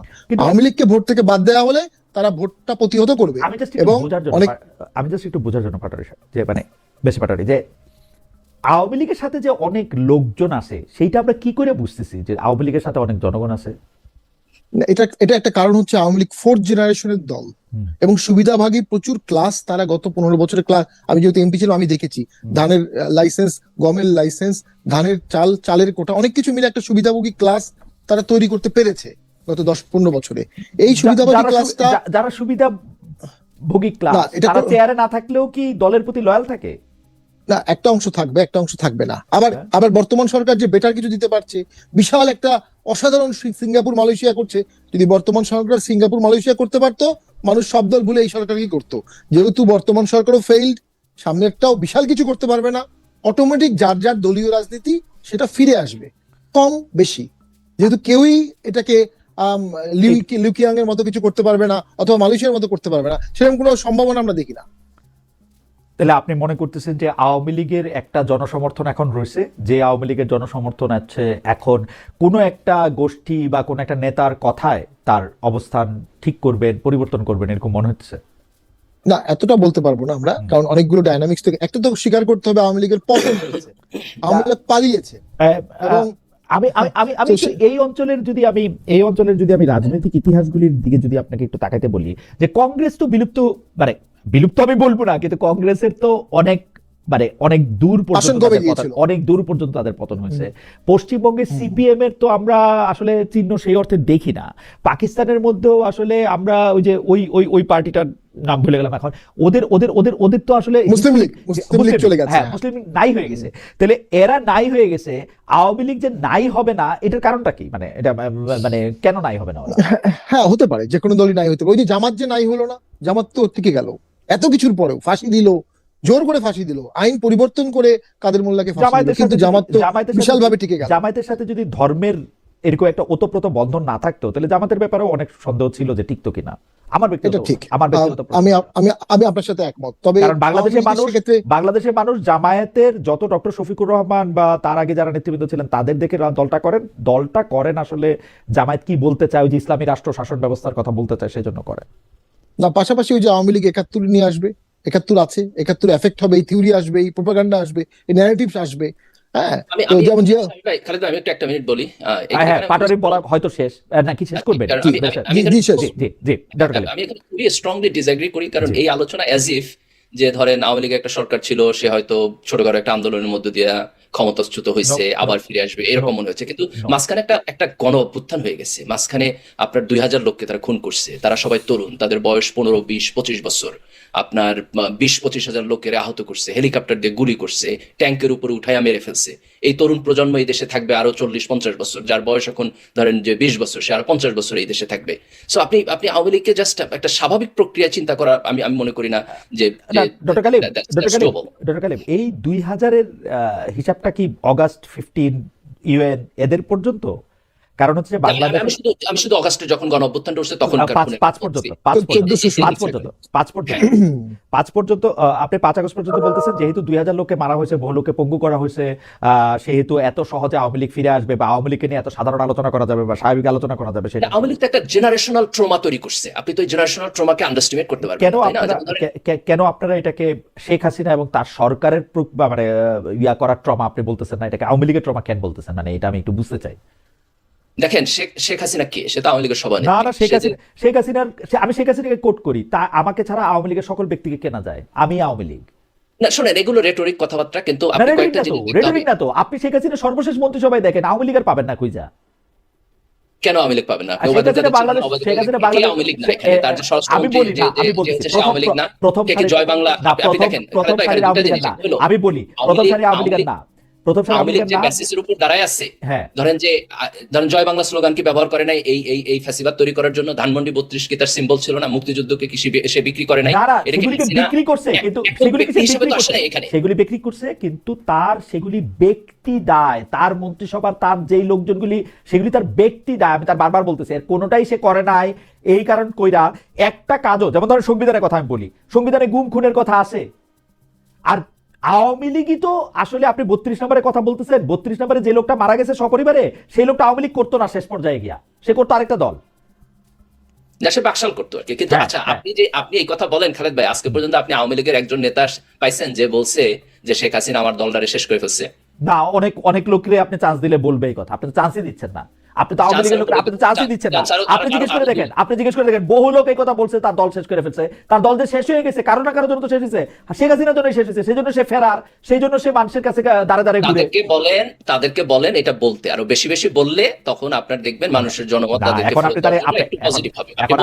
আপনি তারে মিনিমাম সুযোগটাও দিবেন না বলতে, কেমনে সে বিদেশে বলবে, সে তো কোনি খাবে আওয়ামী লীগের লোকের কাছে। বিচার হোক, অপেক্ষা করুক, বিচার হোক, বিচারের পরে আসবে রিকনসিডার। আমি তো ইনফাইনাইট টাইমের জন্য কখনোই বলি না যে আপনি এটাকে বন্ধ করে রাখবেন, কিন্তু আপনি এখনই দিবেন, আমি এটার কোনো মিনিং খুঁজে পাই না। না এখনই দিবেন মানে আপনি তার রাজনীতিটা বন্ধ করে রাখবেন দল হিসাবে, তাকে দল বা দেশ বা একটা যে অপ্রাণবাচক জিনিস, সে তো আসলে মানে কোনো অপরাধ করতে পারে কিনা আমি ঠিক জানি না, মানে এইটাতে আমি কনভিন্স হতে পারি না। ধরেন শেখ হাসিনা সহ 100 লোক অপরাধ করতে পারে, কিন্তু একটা দল, একটা মার্কা অপরাধ করতে পারে, এটা আমি কনভিন্স হতে পারি না আসলে। পুরা দলে যখন আপনার মানে 3টা ইলেকশন কালেক্টিভলি চুরি করে, তখন তো এটা দলের উপর বর্তায়, এই দায়িত্ব তো আপনাকে নিতে হবে। ওয়েল, আমরা একটু ব্যারিস্টার পাটোয়ারি আপনার কাছে একটু জানতে চাই যে এইটার ক্ষেত্রে আসলে ডক্টর কালিবের অবস্থান, জামাত ইসলামের অবস্থান এবং আরো অনেকের অবস্থান একদম স্পষ্ট যে তারা এইটাতেই বলতে পারবেন। আমি আপনার কাছে শেষ প্রসঙ্গে আসি। শেষ প্রসঙ্গটা এরকম হচ্ছে যে একটা টকশোতে, সাম্প্রতিক একটা টকশোতে হেফাজত নেতা খেলাফত মজলিসের প্রধান মাওলানা মামুনুল হক এক ধরনের স্বীকারোক্তির সুরে বলেছেন যে আওয়ামী লীগ রাজনীতির মাঠে থাকলে, নির্বাচনে থাকলে আওয়ামী লীগকে ঠেকাতে তিনি বা তার দল বিএনপিকে সমর্থন দেন, বিএনপির বিজয় কামনা করেন। এখন আওয়ামী লীগ না থাকে তারা বিএনপির বিরুদ্ধে অবস্থান নিয়ে রাজনীতি করছেন। এখন 24-এর 5 আগস্ট থেকে জামায়াত যে বিএনপির বিরুদ্ধে মাঠে রাজনীতিতে সক্রিয়, সেটা একই কারণে কিনা, মানে বিএনপি এবং জামায়াতের রাজনীতিতে যে পার্থক্য, মত পার্থক্য, আলাদাকরণ, সেটা একই কারণে কিনা? আপনার কাছে এটা শুনে আমরা ডক্টর কালিবের কাছে শুনবো এবং অনুষ্ঠান শেষ প্রসঙ্গ। যে এটা বিএনপি জামাতি বলতে পারো, তো আমার কাছে মনে হয় 17 বছর তারা নির্যাতিত ছিল এবং নির্যাতিত দলের মধ্যে এত দ্রুত ডিফারেন্স হওয়ার কথা না, এটা আর্টিফিশিয়াল হতে পারে। আওয়ামী লীগকে যদি ব্যান করার প্রয়োজন হয় তাহলে ব্যান করে দিচ্ছেন না কেন কমপ্লিটলি? কারণ আওয়ামী লীগের ভোটারদের কাছে সবাই বলবে আমার ভোট দাও, আমি ক্ষমতায় আসলে আওয়ামী লীগের ব্যান লিফট করব, এটা হবে আমার ধারণা, আমার অভিজ্ঞতায় বলে। এবং এটা বলছেও তারা অনেকে, আওয়ামী লীগের বিরুদ্ধে মামলা প্রত্যাহার করে নেব, কোনো মিথ্যা মামলা থাকবে না, এই সে অনেক কিছু বলছে। ওইখানে একটা ভোটের রাজনীতি আছে। আমি মনে করি বিএনপি কিছুটা ফাঁদে পড়েছে। প্রথম কারণ হচ্ছে বিএনপির মতো একটা মধ্যপন্থার দলকে বিশুল এই হার্ড লাইনের জামাত বা হেফাজত সবাই কেন সমর্থন করতো? একটা কারণেই করতো, আওয়ামী লীগকে ঠেকাইতে বিএনপি ছাড়া কোনো বিকল্প নাই। I mean in terms of magnitude. যখনই আওয়ামী লীগ ব্যান হয়ে গেল, ভোটে বিএনপির গুরুত্ব কমে গেল সবার কাছে এবং বিএনপিকে ওপেন গালি দেওয়া হলো। বিএনপি আস্তে আস্তে কিন্তু বেশ পলিটিক্যাল ফাঁদে পড়ে গেছে। আরেকটা কাজ যদি হয়ে যায়, জাতীয় পার্টিও ভোট করবে না বা বাদ দিয়ে দিলেন হোয়াট এভার, তখন বিএনপি আরো ফাঁদে পড়বে। তখন বাকি 2-1টা দল বলবে আমরা ভোটে যাব না যদি আমাদের এই না দাও, তখন বিএনপি বাধ্য হবে তা শুনতে। বিএনপির কাছে মনে হচ্ছে কোন রকম একটা ভোট করতে পারলেই বিশাল কিছু হয়ে যাবে। আমি এখন সন্দেহ করি কোন রকম একটা ভোট করতে পারলেই বিএনপির জন্য বিশাল কিছু হবে। জিনিসগুলো এরকম নাই, সবগুলো জিনিসই প্রতিনিয়ত সরে যাচ্ছে। তো একটা ভোলাটাইল সিচুয়েশন হচ্ছে। আমি যেটা অনুভব করি, অবশ্যই বহু মানুষ মারা গেছে, গুম হয়েছে, চোখ হারিয়েছে, একটা রাগ ক্ষোভ দুঃখ থাকবে। তবে রাষ্ট্রটাকে বিনির্মাণ করার সুযোগ কিন্তু সবাই পায় না। আর বিনির্মাণ করতে গেলে আপনাকে পরাজিত শক্তিকেও আপনি সাইড লাইনে বসান, তৃতীয় সারিতে বসান, তাকে বসিয়েই কিন্তু বিনির্মাণ করতে হবে। যে জন্য বঙ্গবন্ধু বলেছিল সাধারণ ক্ষমা ঘোষণা করে দিয়েছিল, এবং বঙ্গবন্ধু 75 পর্যন্ত কোনো যুদ্ধাপরাধীর বিচার প্র্যাকটিক্যালি করেননি। আমি ইনডাইরেক্টলি বলতে পারি উনি যুদ্ধাপরাধীর বিচার চাননি, উনি চেষ্টা করেছিলেন। তো সেটা কিন্তু সবাইকে আমার একটা আন্ডারস্ট্যান্ডিং। তো আমি মনে করি এই উপলব্ধিটা হতে হবে। আর শেষ করে দিচ্ছি, একটা ভোট আপনি করতেই পারবেন, 2টো ভোট আপনি করতে পারবেন, কিন্তু যখন ধাপে ধাপে এভাবেই দেশ চলবে, আরেকটা শেখ হাসিনা স্বৈরতন্ত্র হবে কোত্থেকে? শেখ হাসিনা ফিরে আসবে কিনা, ভোট করবে কিনা, এগুলো অনেক শেখ হাসিনার আর স্বৈরতন্ত্র হওয়ার সুযোগ নাই। কিন্তু ভবিতব্য অনেকের কিন্তু শেখ হাসিনার থেকে বড় স্বৈরতন্ত্র হওয়ার সুযোগ তৈরি হইতে পারে যদি এই আন্দোলনের অজুহাত দিয়ে সবগুলো কাজই আপনি জাস্টিফাই করতে থাকেন। অমুককে বাদ, ওই আইন হবে, ওইটা ওই অর্ডিন্যান্স হবে, ওই সনদ হবে, আন্দোলন তো আমার মনে হয় যে মানে আপনারা যদি একটু সময় দেন, এটা নিয়ে যদি আরেকটু মানে আজকেই আরো 5-7 মিনিট যদি একটু কথা বলা যায়, কারণ আপনার বক্তব্য নিয়ে আমার কিছু মানে আপনার থিসিস নিয়ে আমার কিছু এন্টি থিসিস আছে। যদি মির্জা গালিবের একটু সময় থাকে তাহলে আমরা 5-7 মিনিট একটু বাড়াইতে পারি আর কি সময়টা, যদি আপনার অনুমতি দেন। এর মধ্যে দেখেন একজন দর্শক আমাকে বলছেন, খালেদ আপনি যে আওয়ামী লীগকে রিফাইন করতে চাচ্ছেন সেটা কিন্তু বারবার প্রমাণ হচ্ছে। You are agent of Awami League, আমলিক। এবসলিউটলি না ভাই, এই সাধ্য আমার নাই। কেন নাই আমি আপনাকে বলি। প্রথম কথা, এটা আমি চাই না। দ্বিতীয় কথা হচ্ছে আওয়ামী লীগ কোনোদিন কোনো রিফাইন্ড মানবে না, তাদের ওই শেখ হাসিনা আপাই লাগবে, এইটা কোনোদিন তারা রিফাইন্ড হইতে তারা চায় না। এখন আপনি চাইলে বা আমি চাইলেও এটা হবে না। এবং সবচেয়ে বড় কথা হলো আমি চাই না আমার আওয়ামী লীগ, বিএনপি, জাতীয় পার্টি, জামাত কিছু নিয়ে কিছু আসা যায় না। কিন্তু আমি এখন ব্যারিস্টার পাটোয়ারি আপনাকে নিয়ে আমি একটা মানে আপনার মন্তব্য নিয়ে আমি একটু বলতে চাই যে আপনি যেরকম বলতেছেন যে আসলে দেশের রাজনীতির মধ্যে যদি আপনি দেখেন যে এই সম্ভাবনা আছে ভোটারদের কাছে গিয়ে বলা যে আমাদেরকে যদি ভোট দেন তাহলে আওয়ামী লীগের উপরে ব্যান লিফট করা হবে বা আওয়ামী লীগের ভোটকে আকর্ষণ করার জন্য। আমি আবারও বলি, আমি কিন্তু বাংলাদেশের মানুষজনকে সেরকম যেরকম দেখি, বাংলাদেশের মানুষজনের মধ্যে যারা আদর্শের রাজনীতি করে এতদিন আওয়ামী লীগকে সমর্থন করছে, তারা আওয়ামী লীগকে ছেড়ে গেছে। তাদের সাথে ৭১ বঙ্গবন্ধু স্বাধীনতার চেতনার সম্পর্ক থাকতে পারে, কিন্তু আওয়ামী লীগের নাই। আওয়ামী লীগের যে নাই এটা আমরা মাঠে ঘাটে এটা প্রচার এটা পাইছি। সেই ক্ষেত্রে তারা কিন্তু আর আওয়ামী লীগের ভোটার নাই, এটা হচ্ছে আমার মনে হয়। সুতরাং ওই কথা বলার আর কোনো প্রশ্ন আসে না যে আপনারা যারা আওয়ামী লীগ করতেন তারা আমাদেরকে ভোট দেন, তাহলে আবার আওয়ামী লীগকে রিইনস্টেট করা হবে। কারণ আওয়ামী লীগ সর্বশেষ আমরা আওয়ামী লীগের যে চেহারাটা দেখছি, আমরা তো বটেই, আরো অনেকেই হয়তো আওয়ামী লীগকে আর দেখতে চায় না ওই চেহারায়। এটা রিফাইন্ড হোক, এটা আমি জানি না এটা কি হবে, এটা একটা অন্য মানে আওয়ামী লীগ কিন্তু আর নাই। আওয়ামী লীগের মৃত্যু শেখ হাসিনাই ঘটাইছে। আসলে খুব স্ট্রং ওপিনিয়ন হইলো আমার, কিন্তু আমার এরকমই মনে হয়। বেশ পাটারে আপনি যদি একটু মন্তব্য করতেন আমরা একটু। আমি আপনার সাথে সরাসরি ডিফার করবো না, এটা হতে পারে আপনার এনথিসিসটা সঠিক হওয়ার সম্ভাবনা আছে।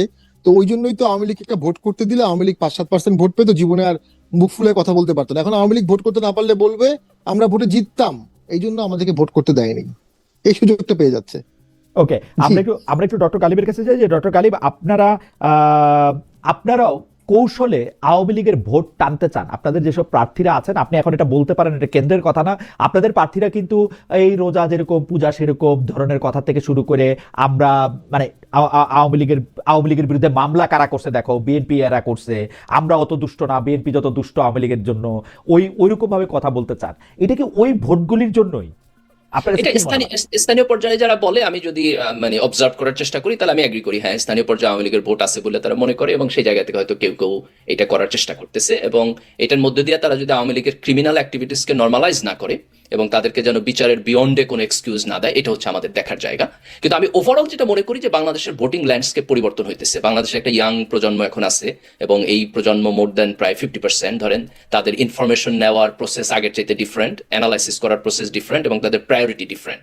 এই লোকদের কাছে আগামী দিনে সে পড়াশোনা করে চাকরি পাবে কিনা এটা মোর ইম্পর্টেন্ট, সে দেশের বাইরে যাইতে পারবে কিনা এটা মোর ইম্পর্টেন্ট, আপনার চাকরিতে যায় ঘুষ দিতে হবে কিনা এটা মোর ইম্পর্টেন্ট। তো তার লাইফকে সে ডিফারেন্ট ওয়েতে দেখে। তো আমরা 90-এর দশকে রাজনীতিতে যেসব প্যারামিটার দিয়ে ব্যাখ্যা করতাম, আপনি সামনের দিনের রাজনীতি থেকে আমি এখানে মুশকিলটা, আপনি প্যারামিটারটা ঠিক আছে ডক্টর গালিব, কিন্তু আমি এখানে মুশকিলটা কোথায় দেখি, আমি মুশকিলটা ঠিক যে কারণে আপনাকে প্রথম প্রশ্ন করছিলাম যে জামাতে ইসলামেরও একটা ফেসিবাদে হয়ে ওঠার সম্ভাবনা আছে কিনা, কারণ আমি সেটা দেখতাম যারা এখন আওয়ামী লীগকে ভাগাইতে পাইরা, আওয়ামী লীগকে হটাইতে পাইরা, জীবন দিয়া রক্ত দিয়া যারা এখন ড্রাইভিং ফোর্সে আছে, তাদের অনেকেরই ধারণা হয়েছে এই লোকটা যেহেতু আমার দল করে না, আমি আমার কথাই বলি, সেহেতু সে আমার শত্রু। একদম আওয়ামী লীগ যেভাবে চিন্তা করতো ওই চিন্তাটাই কিন্তু আমি মুখে জামাতে ইসলামের মতো শব্দ ব্যবহার করে কথা বলি না বলে জামাতে ইসলামী আমাকে শত্রু ভাবে। সিরিয়াসলি একই রকম আওয়ামী লীগের মতো করে ওই নীতি দেওয়া ভাবে। সেটা শুধু আমার প্রবলেম না, সেটা বাংলাদেশে আর বাকি যাদেরকে আপনারা বলতে চান যে এরা আওয়ামী লীগের ভোট ব্যাংক, তারা আওয়ামী লীগের পিছনে আসে, ব্যাপারটা তার সেরকম না। কিন্তু আমরা যদি আওয়ামী লীগের বিপক্ষে না যাইতাম, আওয়ামী লীগ এত সহজে যাইতো না। কিন্তু এদের সবাই আওয়ামী লীগ যাওয়ার পিছনে আমাদের সবারই অবদান আছে, কিন্তু আপনারা এখন আমাদেরকে আওয়ামী লীগ হিসাবে দায়ী করেন, আওয়ামী লীগও আমাদেরকে দায়ী করে যে আমরা আপনাদের পক্ষে। মানে এটা একটা অদ্ভুত ব্যাপার। কিন্তু আমি আপনার এই অ্যাসেসমেন্টের সাথে এগ্রি করি। দেখেন, আমাদের খুব সিলেক্টিভ হইতে হবে, যে যেই জায়গায় বিচার করতে হবে সেই জায়গায় বিচার করতে হবে। বিচারের বাইরে যারা আছে তারা সবাই বাংলাদেশী, এবং তাদেরকে সবাই নিয়েই আমাদেরকে নেশন আগাইতে হবে। আমাদেরকে দুইটা এক্সট্রিম অ্যাভয়েড করতে হবে। একটা হলো ইনক্লুসিভিটির কথা বইলা আমরা যেন আওয়ামী লীগের বিচার এবং আওয়ামী লীগকে একটা এক্সাম্পল পানিশমেন্ট যেটা আমরা দিতে চাই, এটাকে যেন আমরা এক্সকিউজ না করি। আবার এট দ্য সেম টাইম এটাকে এক্সটেন্ড করতে করতে করতে করতে যারে আমার পছন্দ না তারে আমি আওয়ামী লীগ বানায় দিলাম, এবং তার নাগরিক অধিকার হরণ করব। কবে না কবে একটা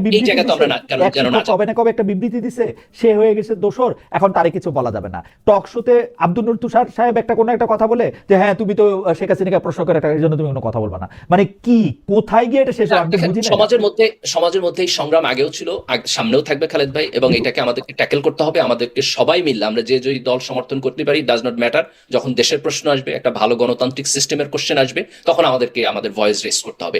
একটা মানে দেখেন, আওয়ামী লীগ কেন ফ্যাসিস্ট হয়েছে, এটার একটা বড় কারণ হলো এই দেশে শুভ বুদ্ধিসম্পন্ন লোক নাই, যে যারা তার পার্টি লাইনের বিয়ন্ডে যায় সত্য কথা বলবে। এটা যদি থাকতো তাহলে তো এই অবস্থা হইতো না, তাই না? আমরা যদি এটা তৈরি করতে না পারি, কালকে বিএনপি আওয়ামী লীগের জায়গায় যাবে, কালকে জামাত আওয়ামী লীগের জায়গায় যাবে, এটা ভবিতব্য। তো আচ্ছা। এখানে আমাদের রোল প্লে করতে হবে, ইচ অ্যান্ড এভরিবডি। এই যে ইন্টারেস্টিং, আমি এই যে একজন পাইছি সাইফুদ্দিন সাহেব 721 সাইফুদ্দিন, খালেদ আওয়ামী লীগ সরাইতে আপনার অবদান কি কি ছিল একটু বলেন তো, আপনি খুঁজে দেখেন অবদান ছিল কি ছিল না, এই ব্যাখ্যা করে তো এখন এটা হবে না। এটা মানে কি কি অবদান ছিল, আপনার অবদান ছিল, বাস ভালো হয়েছে। এই আমরা একটু শেষ করি ব্যারিস্টার শামীম পাটোয়ারি, আপনি কি এই জায়গার মধ্যে থেকে একটু বলবেন যে আমি এই প্রশ্নটা ইদানিং সবাইকে করতেছি যারা এই টকশোতে আসতেছে, সেইটা হলো যে আপনি আসলে 5 বছর পরে বাংলাদেশকে কোথায় দেখতে চান? ব্যারিস্টার পাটোয়ারি পরে আমি ডক্টর মির্জা গালিবকে এটা জানতে চাইবো যে আসলে 5 বছর পরে আপনি বাংলাদেশকে কোথায় দেখতে চান? না, বাংলাদেশকে তো আসলে কিছু দেখতে পাচ্ছি না 5 বছর পরে। আমি এই মুহূর্তে যে বিভাজনটা শুরু হয়েছে, বিভাজন যেটা যৌক্তিক কারণ আছে, কিন্তু এই বিভাজনটার কারণে 5 বছর পরে আমি তো অনেকটা ছোটখাটো গৃহযুদ্ধই দেখতে পাই। ওকে, ডক্টর গালিব। না, আমি মনে করি জুলাই সনদ যদি আমরা বাস্তবায়ন করতে পারি, তাহলে আমাদের পলিটিক্যাল স্ট্রাকচারাল সিস্টেমে যে পরিবর্তন আসবে, এটা আমাদেরকে একটা আনইন্টারাপ্টেড ডেমোক্রেসি দিবে, এবং আনইন্টারাপ্টেড ডেমোক্রেসির মধ্যে যদি আমরা আগামী 3টা বা 4টা টার্ম যাইতে পারি, তাহলে বাংলাদেশের চেহারা বদলায় যাবে। আপনি যদি জাস্ট পলিটিক্যাল গভর্নমেন্ট যদি মোটামুটি থাকে, আকাম কুকাম একটু কম করে, তাহলে আপনি দেখবেন যে এই দেশের ইয়াং জেনারেশন এই দেশকে অনেক দূর পর্যন্ত নিয়ে যাবে। আমরা যদি আগামী ধরেন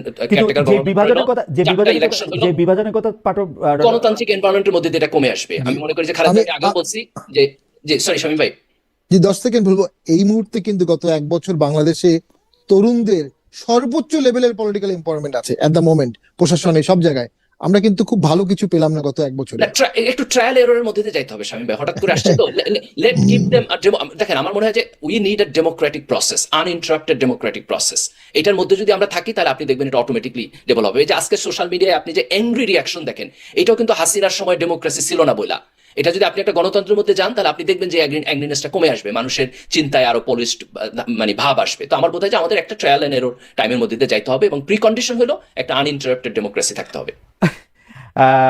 ডক্টর মির্জা গালিব, আপনাকে অনেক ধন্যবাদ। আমি শুধু আশা করব যে ঠিক আছে ট্রায়াল এন্ড এররের মধ্যে দিয়ে যাক, কিন্তু তাতে যাতে পদার্থের প্রপার্টি চেঞ্জ না হয়ে যায়। আপনি বিজ্ঞানের লোক, সেজন্য আপনাকে বলা ভালো যে আপনি কিন্তু জানেন যে তাপ এবং চাপের কারণে পানি দিয়ে কিন্তু লোহা কাটা যায়, আপনি যদি সেটা ব্যবহার করেন। আমি প্রপার্টি চেঞ্জ না হোক, পদার্থগুলি পদার্থের মধ্যে থাকুক, সেইটা আমি একটু চাইবো।